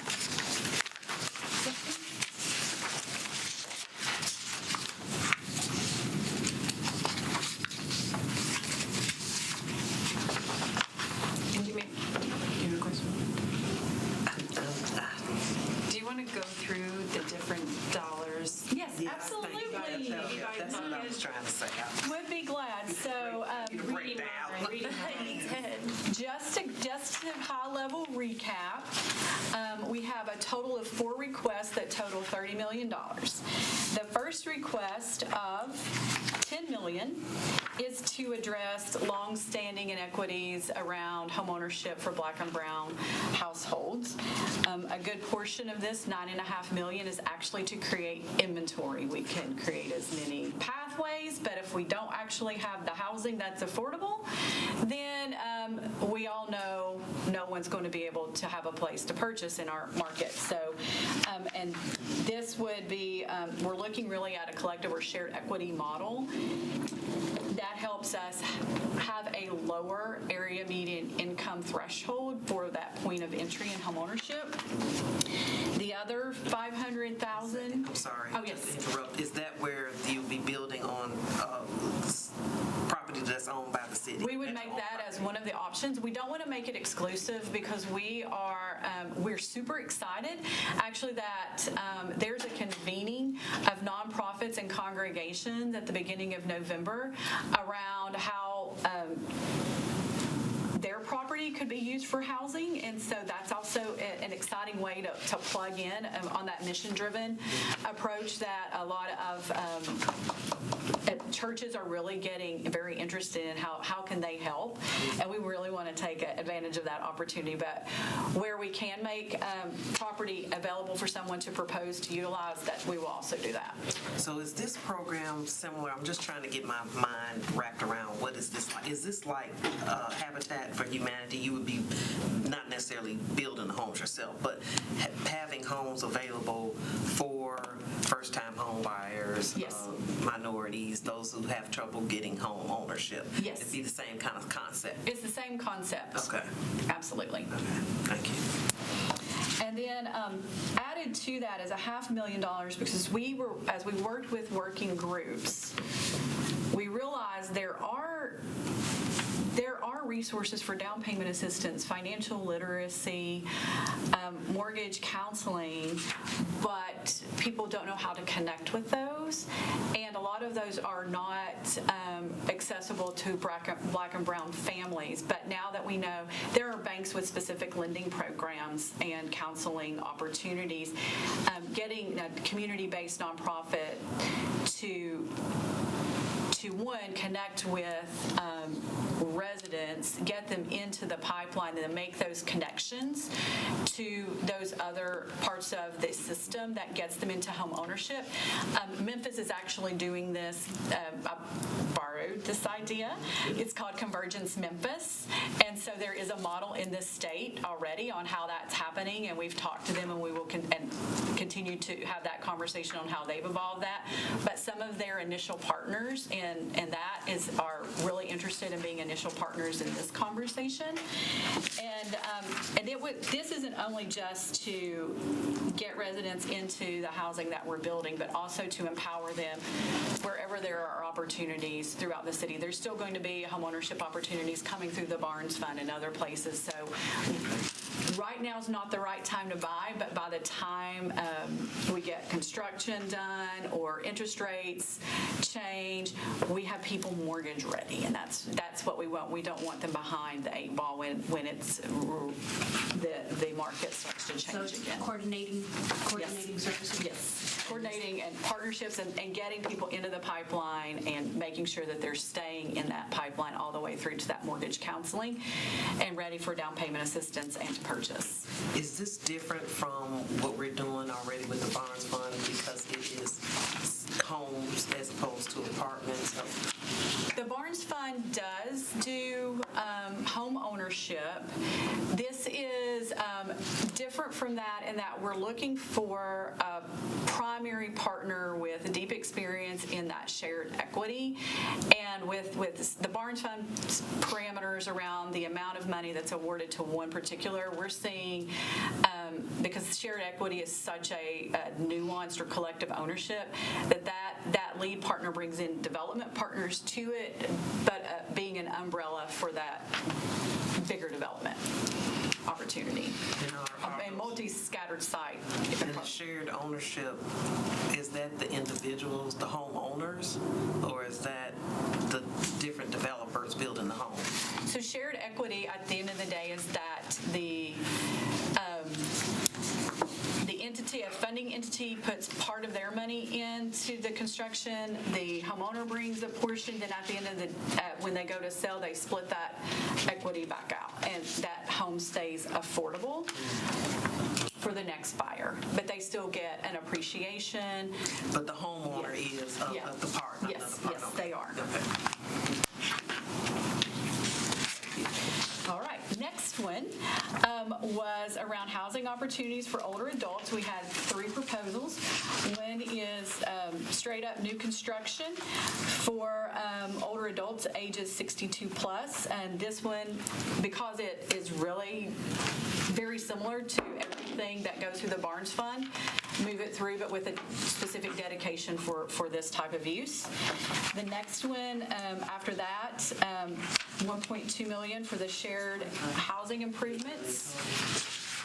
As we discussed last time, this allows homeowners to age in place or have multi-generation, intergenerational housing, or to have on-site care. It gives a variety of options. This is not a program that currently exists. Most of our other programs are typical home repairs. You're doing a roof, you're doing sagging floors, weatherization.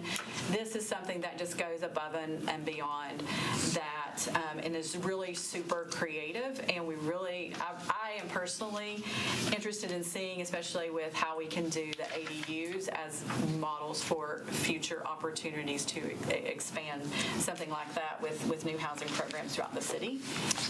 And then the third one is the home sharing pilot, and that's a technology for older adults to connect and make a portion of their home rentable, and they can have passive income as well as maybe some support in the house to help with a variety of things. This is a platform that's being deployed in larger cities and comparable cities throughout the country.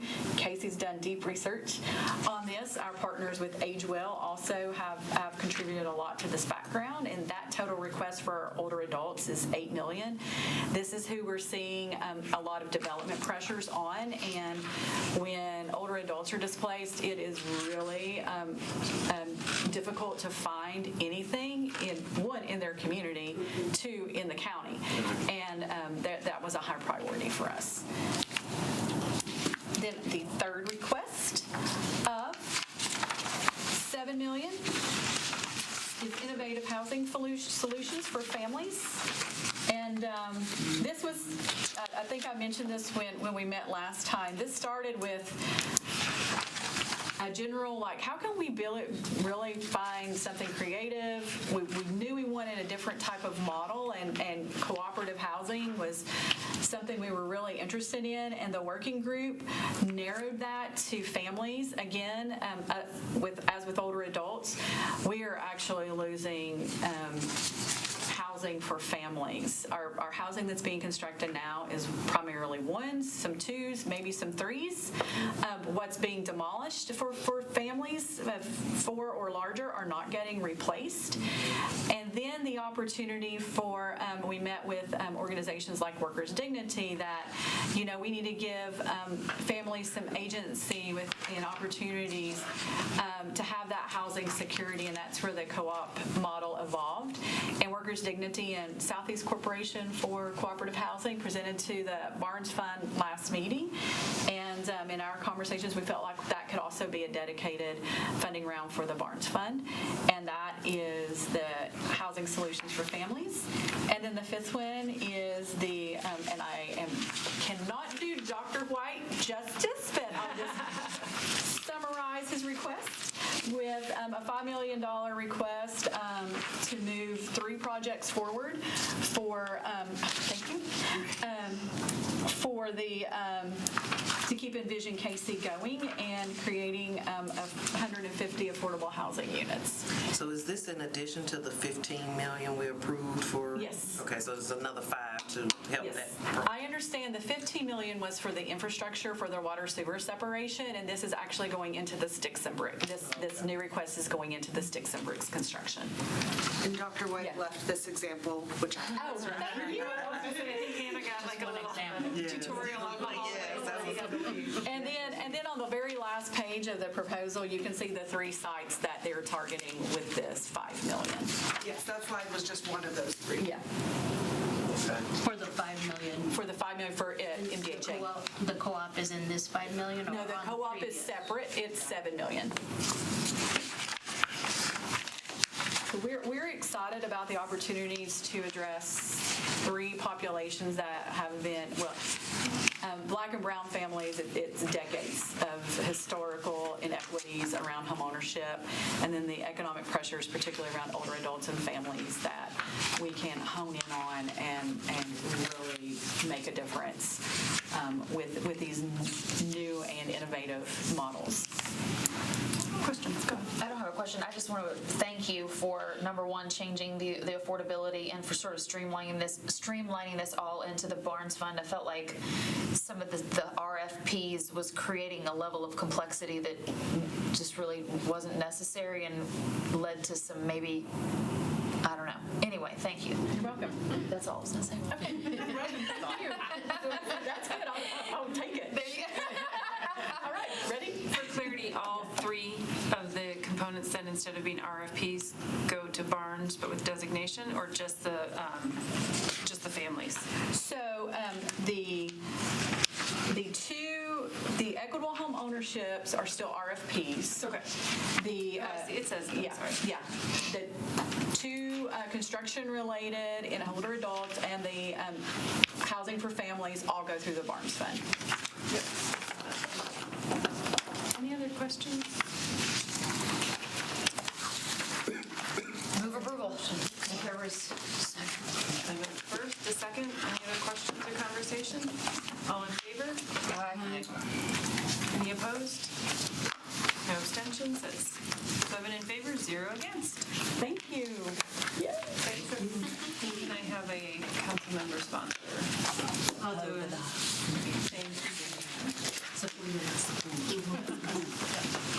Awesome, okay, so the last official request on the agenda, we have Councilman Welsh. She did reach out to me, even when the 50 million of the homeless investment was on the table with council, and so she is here to kind of present where the gaps were, she thought, and with an additional request. So that was in your packets. Yes, thank you very much. As Ms. Wiggins said, when this was all being discussed, a gap that I saw, or a potential gap that I saw, was that we had already allocated money from CARES funding several years ago that is now starting to run out, and those persons in housing, it did not seem that any of the proposals that were presented by the administration or were in process of being presented were addressing those ongoing needs that those already housed would have, and the danger would be that overall we would be housing new people by focusing on outdoor homelessness and bringing people into housing, while other people who are currently housed would be losing their housing and coming around the other end and would end back up on the street. And that is a gap that I see. The weaknesses that I saw in the proposals from the administration were that they did not include real sustainability features. Not a clearly defined plan of actually where we're going and how we're going to do this long term. All of these monies are temporary. We know this, including the funding that I'm asking for today is temporary. We know this. And so it's very, very important that we start talking about the sustainability component so that this money does not end up, it would never be wasted, that is the wrong word, but it would not be as effective as perhaps it needs to be, because we do not have a way to extend the life of this money and build a longer-term sustainable program to keep people housed and eventually solve our problem of homelessness in in an ongoing way. I base this whole proposal, and the calculations are based on the assumption that 50% of the people who were housed still need ongoing support services that were housed under the CARES funding. And all these... Can I, just because this committee was familiar with the committee in CARES, which CARES funding? I'm not sure what you're referring to. I don't know if the committee does, but I'm going to ask for the committee. The proposal was allocated in the beginning of 2021. I should have that, but I don't. It's gone. And what was it specifically towards? To house people in rapid rehousing. I think there was some money for creating a software where we could enter in all of the ARP funding. That was it, ARP? Yeah. CARES Act money was all allocated in 2020. So this was in October 2020. I was just thinking the money was actually released in 2021. I might be getting my date. It all starts going crazy with me. My proposals. But they were emergency solutions grants, and those are now running out. That may have been HUD and not. Yeah, I think those were coming from HUD, not us. It was not Rapid rehousing it was. She's nodding her head. ESG didn't come through us. It was There's there's all kind of money coming everywhere. Yeah, so it's all good. In any event, those monies are running out, and I don't want any of those people to fall through the cracks. The proposals that we have right now are focusing on outdoor encampments, and I did speak with the administration, in fact, just today, and they felt like their proposals were addressing these ongoing support services, but going back and looking at the numbers yet again that don't add up, basically all the focus seems to be on the 600 people who are currently living on the street and not the 600 people who are already housed under this earlier funding. Some of the funding that we have, of the $50 million, about $25 million is going for support services, but if you divide that over 3 years, that's only $8.3 million per year, and that isn't really enough to provide these services for people who will be newly housed and the people who are currently housed. So it seems to me that there is a gap in this funding. I think that we need to spend this money now as a starting point to get a whole sustainability conversation going. This is monies over 2 years to keep people housed and to continue to help further this conversation about sustainability. You'll see within my proposal, I tell you where I believe that Metro can draw on our own funds and other departments on where we can draw this money and how we need to draw this money to keep these services. I do really feel like regardless of what the decision of this committee is today, I really feel like this sustainability conversation is very important in this broader conversation about how we are addressing homelessness. Metro in and of itself has not designated any of its money. This is all temporary money coming from the federal government. But I think that we need to show our commitment to ending homelessness and housing people in our community by taking this step, making sure that we keep people who are currently housed, and then beginning to use this gap funding so that we can have the conversation and begin to build sustainable funding moving forward. I'm looking the last Before the 50, the last thing we did was money for flex team, transportation grant, emergency shelter costs, expanding store contract, sanitation stations, landlord risk mitigation, and meal delivery for seniors. Well, since April's here, I think there probably is a gap. I mean, I wasn't super happy with the $50 million and how I think I made myself clear on all that. But maybe you can address her concern, and because there's multiple sources of money coming in from all kind of different places. You've got federal money coming from HUD, you've got stuff coming from ARP, and it's all confusing. Can you maybe figure out where she's coming from? And okay, I'll just let you take it. Do you want to do a quick introduction? Yeah, I'm April Calvin. I'll scoot a little closer. April Calvin, the interim director of the Homeless Impact Division. And first, I'll say thank you for the $50 million investment. It started here in this committee and was appropriated through Metro Council. Also, a couple other things I want to say that are, kind of heavy on my heart before we hit to that a little bit. Thank you for the $50 million. Secondly, just express that I do fully support. There's a big difference between basic human needs, foundations of well-being, and an opportunity for advancement. And I think that you saw a little bit of that throughout all the people that's presented before us today. So I fully support Affordable Housing Initiative because I believe that that will help create some opportunities for advancement and foundations for well-being for the very population that I serve as well. So also, I think that several of the things that Councilmember Jenny Welch is discussing today has been addressed in our $50 million. So in the $50 million, there is the initial $9 million for affordable housing, not affordable housing, for Housing First support services. So in that Housing First support services, this will address, there's 1,900 people that we said were found a little bit of an average that were in our PIT count. 600 were street level homelessness, a little bit over 600. The remaining were people that were in the very programs that she's discussing today, rapid rehousing, permanent supportive housing. So Housing First support services will address those individuals as well. I have more to say, but I don't want to move around from the bill that she's talking about right now. So I don't know if that will.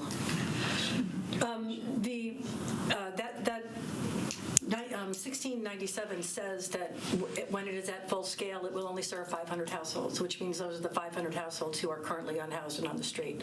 That's what it says it will serve when it's fully scaled after 3 years. That's my concern about the people who are already housed, because those numbers aren't quite adding up in terms of, we're talking about a new population. I can't answer that. I don't know. I just, this is difficult, not because the issue is one that, I think we're all committed to addressing it, and we have. Is that when I go back and I look at the plan, it's an outline form. It doesn't have a lot of details about just how the money is getting spent, but the $50 million, half of that is for support services, and it's got components like the Housing First support services. It's got the nonprofit grants, without a lot of details around where those go. And then what I think I'm hearing is that the sense is all of that money is going to a different population than what this $5.6 million would go to. And that's just, it's impossible sitting here to really understand that. And I guess it seems like it would be ideal to sort of get a little bit more information about just where the original $50 million is going before we just increase it by, a fairly significant percentage. Not because we're not committed to the issue, but it seems like we're filling a gap before the gap's even been identified. We're anticipating a gap more than have identified one. And I don't want to be unfair, but that's how it seems to me. Yeah, I agree. I agree completely with Sarah's statement. And my question was, how have you identified these additional 600 people that are potentially losing their homes? Where are they? And why is it that they're potentially losing their home? Is it because of workforce issues? Or, it's hard to understand how you're getting to your projection. They were housed using ESG grants, which is running out. So that's my concern. They're housed and they're receiving services, some of them not to the level that they need. And so just want to make sure that when that money runs out, those services are still there, so that it's a seamless transition as we try to find a sustainability measure. That's my concern of that gap. And I understand that this might seem premature, but again, I really want this to be on record that we understand that as we spend this money, that we don't have a plan here, and we don't have a sustainability aspect to this plan. And it's really important that we begin to address the fact that we do need this. Otherwise, this is not going to be successful. This is just something looking over this plan as it came forward, as Ms. Wiggins said. I put this together even before the $50 million was there, just because it seemed like this is something very glaring that we're ignoring. We have already housed people, and we seem like we're not talking about them anymore. Now we're focusing on outdoor encampments and moving people in, but there's already people who might have to end up moving out. And that's what I'd like to try to avoid. So that's why this proposal came together.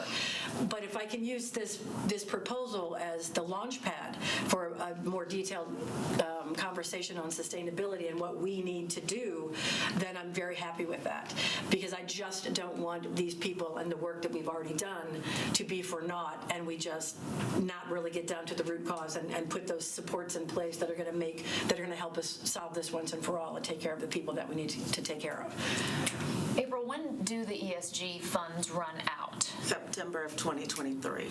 So we have another year of utilizing those funds. And actually in the overall number for the pit count, those families were actually factored in. When we think about the Housing First Support Services, those are the people that are already housed. We have critical time intervention grant that are connected to several of them as well. And I believe they serve 100 to 200 people per year as well. So support services, I'm not here to say, I want to always make sure that when people are offering money for homeless efforts that I'm in support, but I want to make, exactly, so I'll start with that, but I also want to, don't want it to appear to this committee or to our Metro Council that we were ill prepared for the $50 million that was so thoughtfully thought out. There's a lot of metrics, thanks to Councilmember Courtney Johnston. There was a lot of work that went into that. And also there's a lot of work that goes on behind the scenes that doesn't come to council because, homeless efforts have a governing board as well. So a lot of that work, the population that she's talking about, we have monthly or bi-monthly meetings to discuss the needs of those individuals. We've worked with MDHA for more housing stability vouchers. And we're also looking to layer some of those funds with, there was a special notice of funding that was released, so we're looking to layer some of those funds, but also there's other funds out there like CDBG funding. There's several opportunities for people to retain housing. The population that she's speaking of exactly would be already receiving CDBG funds for housing retention efforts. So not saying that I am not greatly appreciative that she is wanting to offer this money, but I don't want it to be where we have not identified a gap at this point. 6 months to a year later, there is a gap, or if there was a gap, they were coming back and forth. So I would like for it to be more thoughtful, and we are part of HPC. We're pulling, once these programs are up and running, we will pull monthly, quarterly reports. They will come to you all. They will go to our HPC and our executive committee. So I've offered for Council Member Welch to be a part of those conversations. We will all be watching this as it rolls out. And so I'm super excited for the funds that we have. Some of this was funding that was also to help increase staff capacity. We are already looking to hire about 13 positions before this funding was brought to my attention. So I want to kind of focus on some of those things so that we can have a win and a success instead of already saying that we have identified gap funding, that I have not identified. Of those people that have been housed that are receiving CDBG, yes. Community block development. What percentage of them are receiving them? I'm not sure. They go to the agencies. That funding was just provided, let's see, maybe April or March, and I can bring numbers for you all for that, but it was provided to the agencies that are already doing the rapid rehousing at this point in time. I know the Salvation Army, the Contributor, a couple of other agencies received those funds. And it's called Housing Retention Funds. So we're saying that you feel comfortable with the 50 that you received right now. You're saying that you have enough money as of right now for providing providing services, wraparound services. And if you need more money in a year and a half from now, that you will come back to this committee if you don't receive money from some other grant, correct? I believe in 3 months, 6 months, 9 months, You should 12 know months, that. we will be watching this data. Okay. That includes those that were already part of the rapid rehousing and not just newly housed. Yes, the rapid rehousing numbers are, as far as HUD's concerned, they're still in our database. So we, and we have a rapid rehousing work group where we discuss these things. There's been a lot of work put into this. So on my behalf, I don't want to continue to come back and forth when I have not noticed a gap yet at this point in time. Any other thoughts? I'm kind of in line with Councilmember Johnston as well. I think there's always need for more wraparound services, like you agree, April. So I think it would be prudent to defer this for 3 months, you said? 6 months? 6 months? When do you think you would have an idea of... Oh, I'm sorry, you're asking me? Yes. When do you think you'll have I an would idea? say let's watch 6 months. Let's watch the data as agencies are revving up. We're working closely with HUD TA as well on a lot of this work. So I think that as we watch the data, we can pull more reports for some of the things that you all were not aware of, like the CDBG funds. Greatly appreciative to Councilmember Jenny Welch for thinking of this, but personally, I don't want it to be where our department is identifying gaps before a gap has been identified. I think 6 months is a good timeline for those to come back, unless we just want to go ahead and fund wraparound services and give them more money. Yeah, so then we sort of have to conflate two things, because we had originally decided, we have mapped out the final meetings for this committee, and the goal was to have the entirety of it sort of allocated, and we would have no reason to meet after December. If we need to revisit that plan for the committee and for the remainder of these funds, then we need to have a whole nother conversation. I do think however long we need to defer it, because I don't want there to be a gap. I mean, I think I didn't feel we all lived through that. We don't need to relive it. But we don't want there to be a gap. We don't want it to fail because of, whatever. We just need to have that conversation. But for this purpose right now, I think, is it okay with you if we say, hey, we get it? Like, I get it. Yes. And we can just say, this is something that you've identified. Let's keep an eye on it. And if we need, as a committee, to say we need to hold back a certain amount of funds in case there is a gap that's identified in the next 6 months to a year as we're rolling out your $50 million plan, then that's something that we can handle. But we're just not ready to do it right now, if she's saying so. But yeah, but I think tonight we probably need to really figure out where we're going to go from here with the rest of these funds, because they're dwindling. We've got, we've had requests. We sort of mapped this out, and so I don't know if we need to start from scratch or if we need to say, no, this is what we're doing. But we need to have a plan, and everybody needs to be in on it. One more comment before. I've got a question just to try to make sure things are clear in my mind. So if we say we're going to take some time and just kind of watch, what are we watching for? So it's my understanding that we've identified a population that was unhoused, that's been able to be housed, but based due to HUD dollars. Those dollars are going away. There is $50 million allocation that's out there, but it's unclear as to whether or not any part of that allocation would go to cover this ESOG funding that grants housing this identified population, are we watching to see if there's any other part of that allocation that can be used to cover this need that we've identified?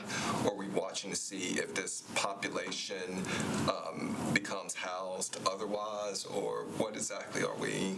Well, for me, great question. For me, I have not identified the need and have not identified what we're watching for at this point. Because for me, it feels like these funds with other layered funds, CDBG, special notice of funding opportunity, with other funds that are out there, I feel as though this is a well-funded program that was, thought out, very well thought out with metrics that are being pulled. I just want to add on on the lines of this discussion is that as a committee, we also decided that the $50 million homeless allocation would be the last homeless-related allocation that we wanted to consider, as to why we didn't consider other homeless requests that came in as well. So I just want to remind us about that and say that if we are considering doing more, then we need to change that motion or change that decision as well. Yeah, so I'm going to move to defer this indefinitely, just so we can move to a different conversation, understanding the concern. So, Motion? Second. Second. Any other questions?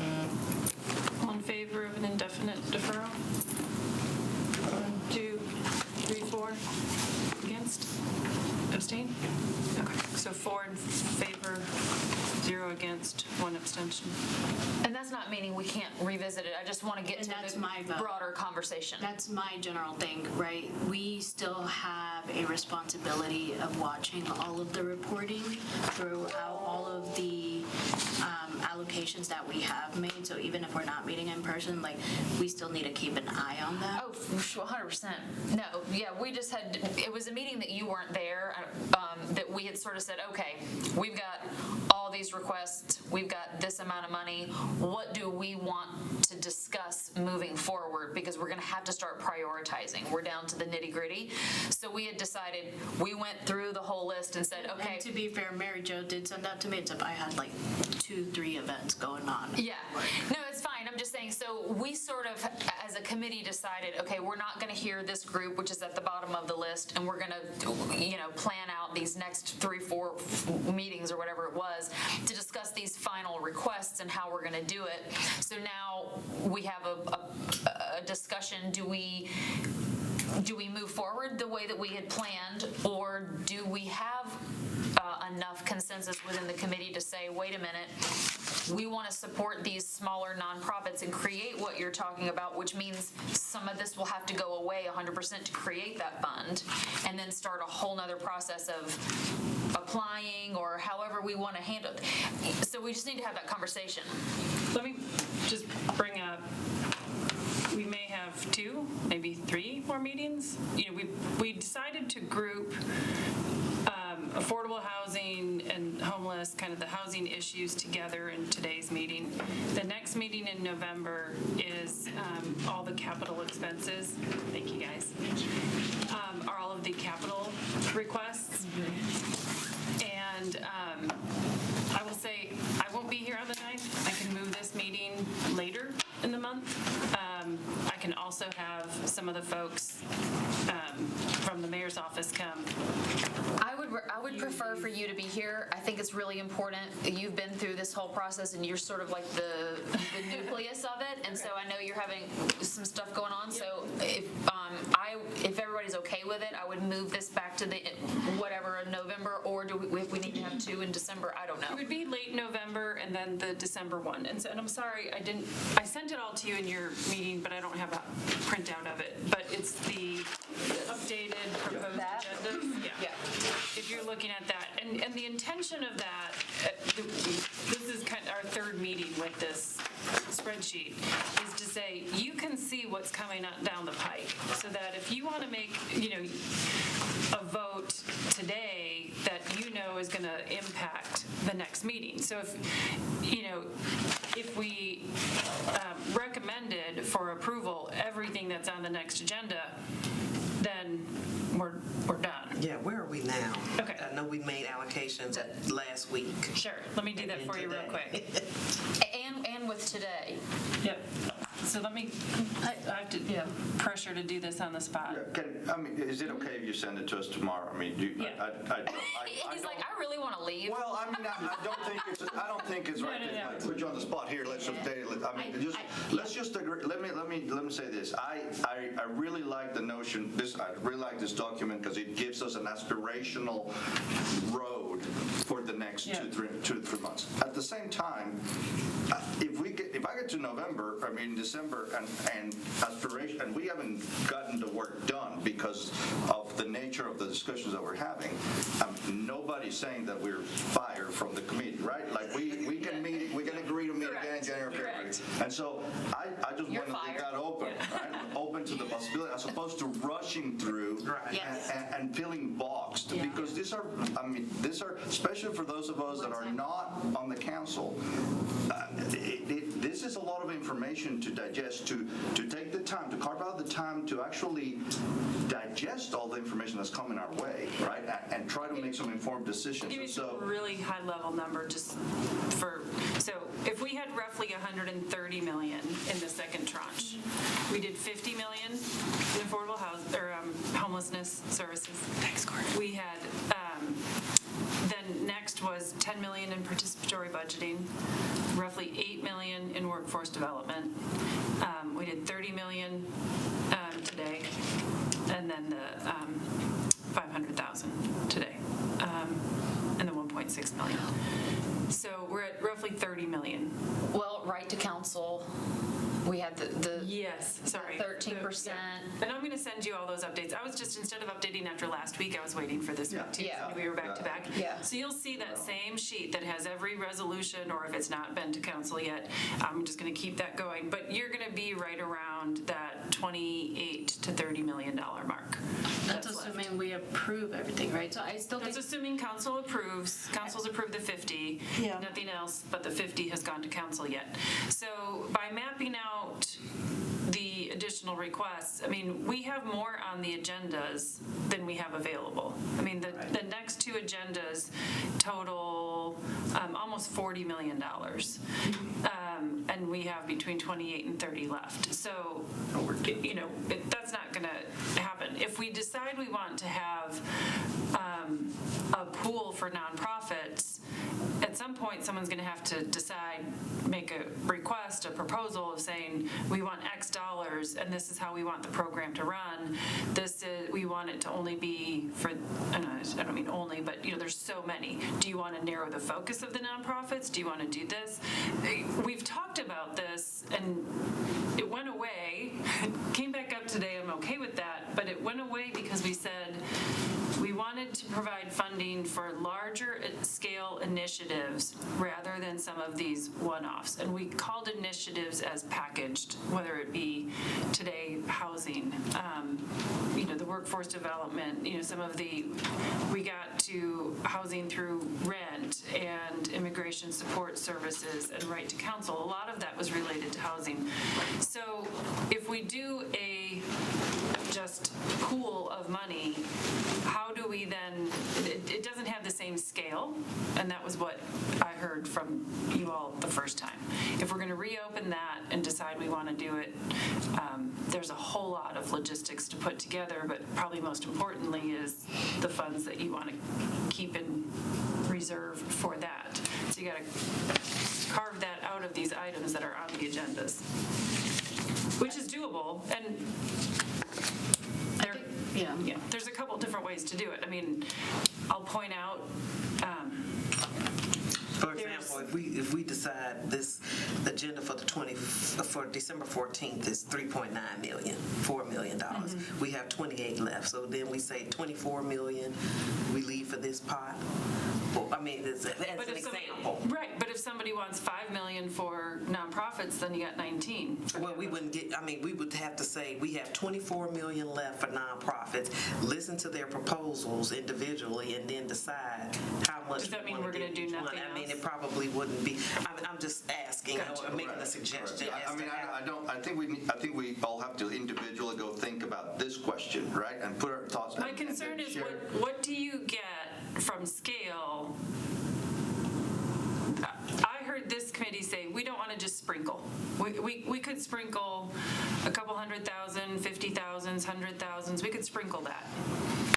Is that what the committee wants to engage in an open process, or do we want to just stick with more of initiatives, knowing that nonprofit partners have been delivering the work that you all have made the recommendations that council has approved? I'd have to go back and look at within in the first tranche, over 60 million had been awarded to nonprofits directly. I would request, I mean, that's a very important figure for me, right? And you said it today. I'd like to see the updated on that, because that'll help me as I think about a way of making my own recommendations.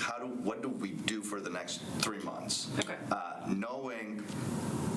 Knowing that there's a sizable amount of money that has already flowed to nonprofits, how much of that, and just understanding in which of those buckets is a piece of data that I need to be able to. Okay. Otherwise, of course, I'm going to advocate for nonprofit, but it's just like it's too fluid. You haven't left. This committee has not left them out. Mm-hmm. I guess I want to make sure that you all know that when you're making your considerations, you have not left out nonprofits. So The number of nonprofits. I just did the math. We've got, if council passes everything that we have recommended, we'll just say that.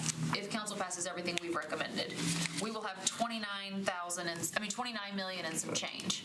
What we have in the rest of these agendas is $40 million basically in some requests.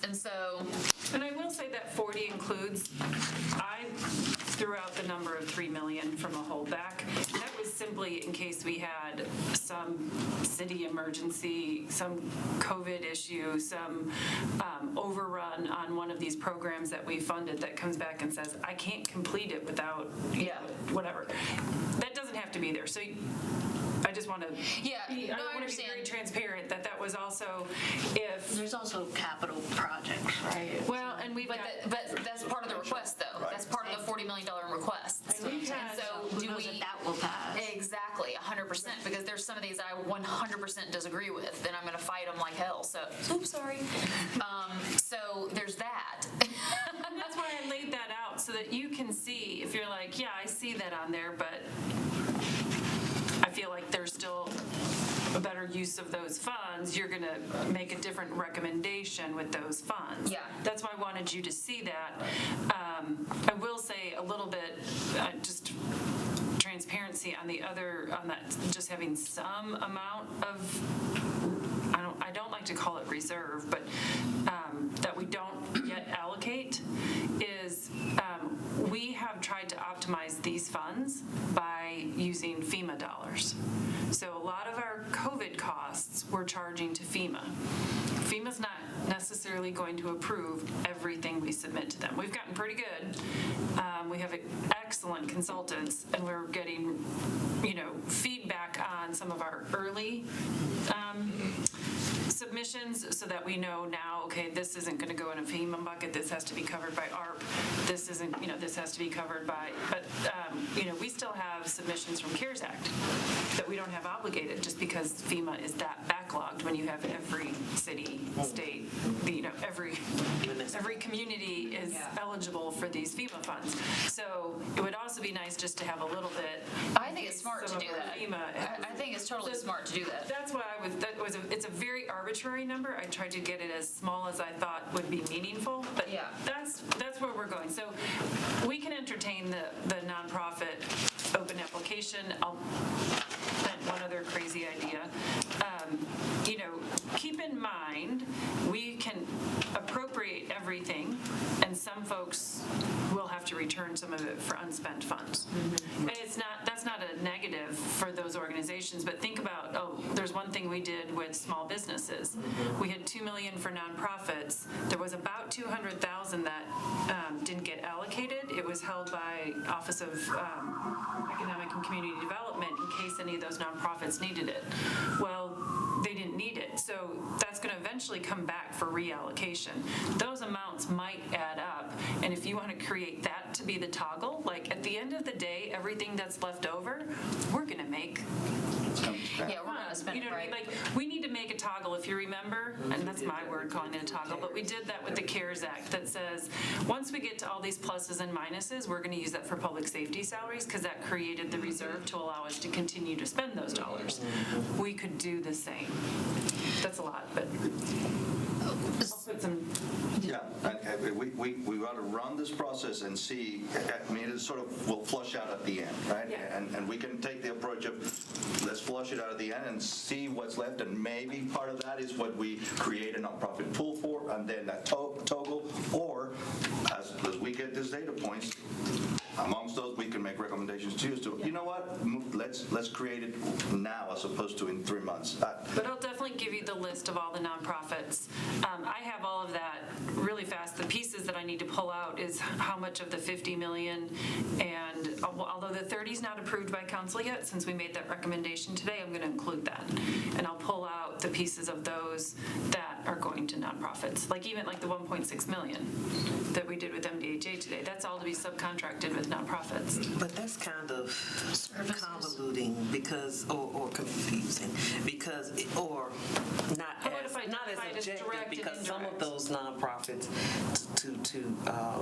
to Sandra's point, Chick's point. Councilmember Sepulveda's point, were for direct services, or they were they were funneled through. Nonprofits got the money, for example, United Way, and then they funneled it through to other nonprofits. So it's a skewed. I don't know how we could compare apples. I mean, that's like I'll apples try to and make oranges. it. I'll put together this sheet where you may say, yeah, I know you put that on there, but I don't count it. That's fine. But I'll put it all on there, and I'll try to put it in buckets where it was more direct versus indirect. Because you're trying to do where you get, like we just did, where we're allocating directly to them for them to further their mission. Is that, okay. But if we As opposed to had just given it to Urban As opposed to providing a service But for if we us had or being given part it- of a bigger program. But if we had given it to Urban League and Urban League did a subcontract with, our place, I don't think these nonprofits value it any less if Right. they're the second, if they're the pass-through. The pass-through, I mean, just again, you were nonprofit exec. I spent, 17 years in nonprofit. I don't really care who writes me the check as long as I deposit it in the bank. But I mean, from our perspective, from our standpoint, I mean, to say we haven't done anything for nonprofits, we're saying specifically, like, for example, when we allocated $2 million for nonprofit arts and culture organizations, that was specific to nonprofits that did that kind of work. We haven't done anything specific like that, whereas we're more focused on categories, and then we were supporting nonprofits in different categories. I don't know. I hear you. I know what you're Would saying. be an example of our place today, right? So if they were doing outreach, let's say they also did outreach, right? And we gave them money for outreach, they still have this 3 times what they have been providing for people. They have 3 times the number of people now coming into their facilities. They still need money for that, but they're also receive money to do outreach. So I mean more like that. There's still a need in some profits, and I'm good with whatever form you give us to give us an idea and exploring where we want to go as a committee, if we want to go anywhere with it. Yeah. Okay. Well, I appreciate So the are we extra time for- still going to stick with, I know we're changing, it's not going to be November 9th, it'll be November later. I think I'll probably push it to the 30th. It'll be after Thanksgiving. Okay. Okay, so are we still going to have these folks coming, or do we need to, what are we doing? Do we still want to go through the agenda like we had planned, and then whatever's left over, we'll just take things at its merit, and yes, we want this, no, we don't want this, and then There's whatever's anybody- left over, then we can say, what do we want to do with it? Do we want to create a fund, or do we want to? I do think that we need to have the conversation about nonprofits and not leave it as an afterthought, just in case we have money, I don't want that. Yeah, my only concern with that is, my God, how many nonprofits? That's a big And ask. pass, you know what I What's mean? on the list. We're not talking about opening it up. I'm talking about opening it up. And let so me that's tell two you different why. discussions. Let me tell you why. Because there are smaller nonprofits and people who just don't have all of the information, right? So like there's a billion nonprofits. If you have a grant application like you see at the federal government, at the state government, like at different levels, they realize, hey, there's this application that we might be qualified for. Let's apply for it. And then they go and apply for it, right? We didn't have that process. We had people come to us and we put them on the agenda. So that's the way they're used to doing their funding.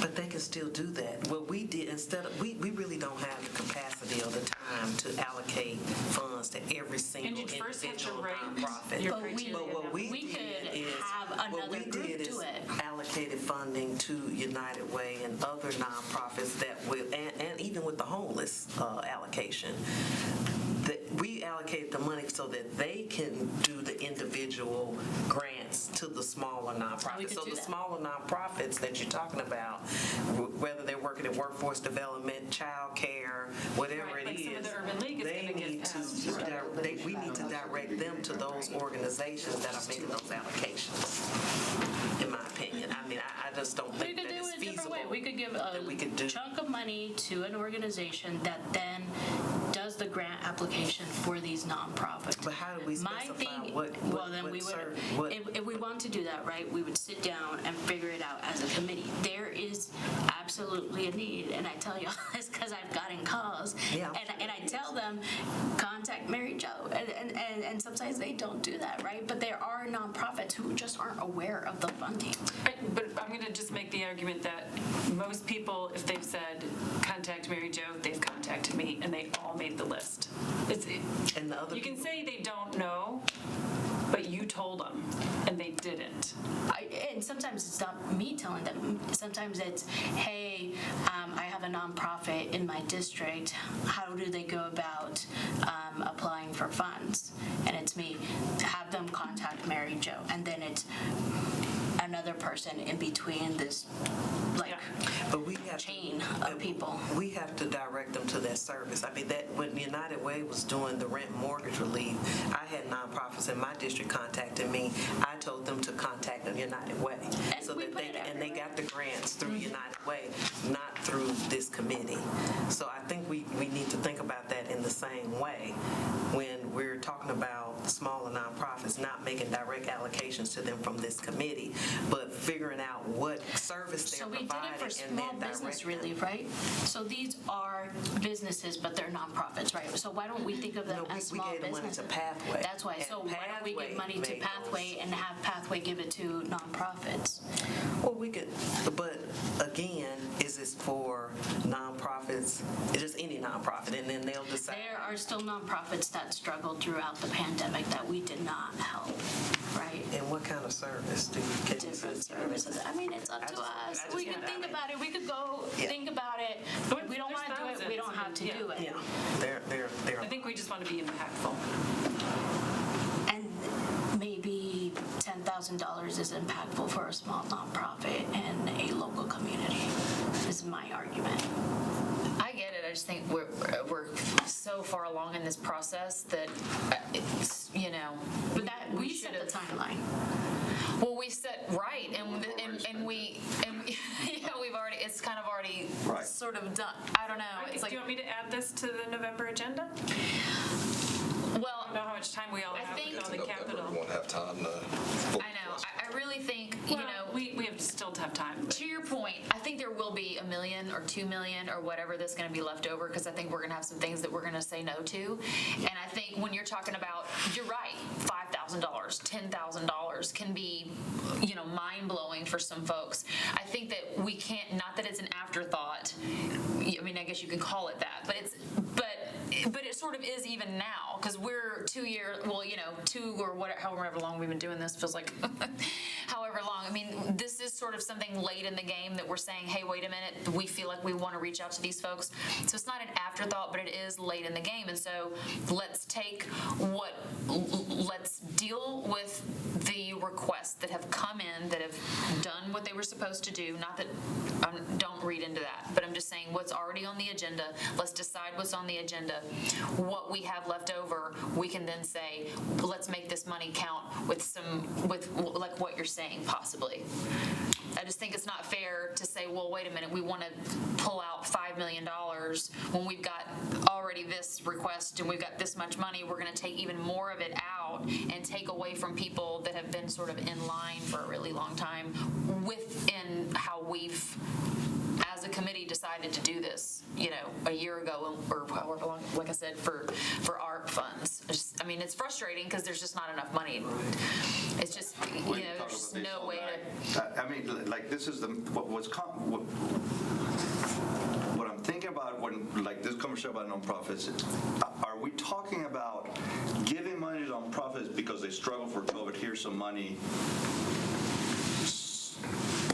Period? Or are we saying your mission is connected to one of the funding priorities of this committee, and so we're giving you this money to do that? Right. I don't think, I think that, like, we're going, I mean, I'm not clear on, like, what's the spirit of saying funding nonprofits is. I think we need to answer that question first. Let me start by putting the list together. Right. Because that's, when we say, we need to do some nonprofit, we have. So let me put that list together. You can interpret it however you choose. But at least let's get everything on paper. Some of it we won't know yet because of things like... That just got allocated. Yeah, that just got allocated and they haven't done their contracts yet. But then I'll at least say, okay, well, you've got $1.6 million that MDHA is going to subcontract to, and I wrote down the names of some of the partners that he mentioned, so I'll just put for example. And if there's $9 million in wraparound services out of the $50 million in homelessness, a lot of those wraparound services are all being done by nonprofits. Last week, Urban League, $3 million. That's all partner nonprofits, right? He mentioned some of those names. We don't know who those are. Well, and I think we cognizantly thought that. It was like, there's so many people that have been affected. There's so many organizations that have been affected. There's no way we're going to be able to touch them all. So we did sort of say how we need to allocate this is sort of mission-based and within our priorities. So you provide this service for this, and this is important to us, so we're going to support this because you're sort of furthering the mission versus sort of what you're saying. But it's like you want to help everybody. I think there's a way we can touch both, but I do think we need to probably continue the way we were, understanding that we're not going to fill all of those requests regardless of what's on there. It's again, some of my let's keep the November agenda. I'm going to change the date to the 30th. But we can just be even more picky. But that will have everybody on there. I've been picky. It's all capital. And those are big numbers. So at the end of that meeting, we'll have a much better idea of what's left. And I will tell you, the nonprofits for the December meeting, so like we're having this meeting with Hands on Nashville and CRC, that may go away. I personally, no offense, but Red Cross and Second Harvest, I'm not interested. Like those are national organizations. They have tons of funding sources. They're not asking for money. That's not my point. And the Hands on Nashville thing to me is a local thing. It's totally separate. So there's this possibility that I'll say, we figured this out outside of this. We're going to do something else, and we'll know more after our Monday meeting. But so that will change too. So, but yeah. Capital expenses. The capital one in November is going to be. You'll have a much better idea of what's left after you all make margaritas on me after that one. And you may defer some of those decisions. Okay. All right. Well, thank you all for the extra time. Officially adjourned. All right, thank you. I would have loved to have flipped that switch off a half hour ago, but not allowed. This has been a service of the Metro Nashville Network. If you would like to see this presentation again, or for more information on this and other programs, visit nashville.gov.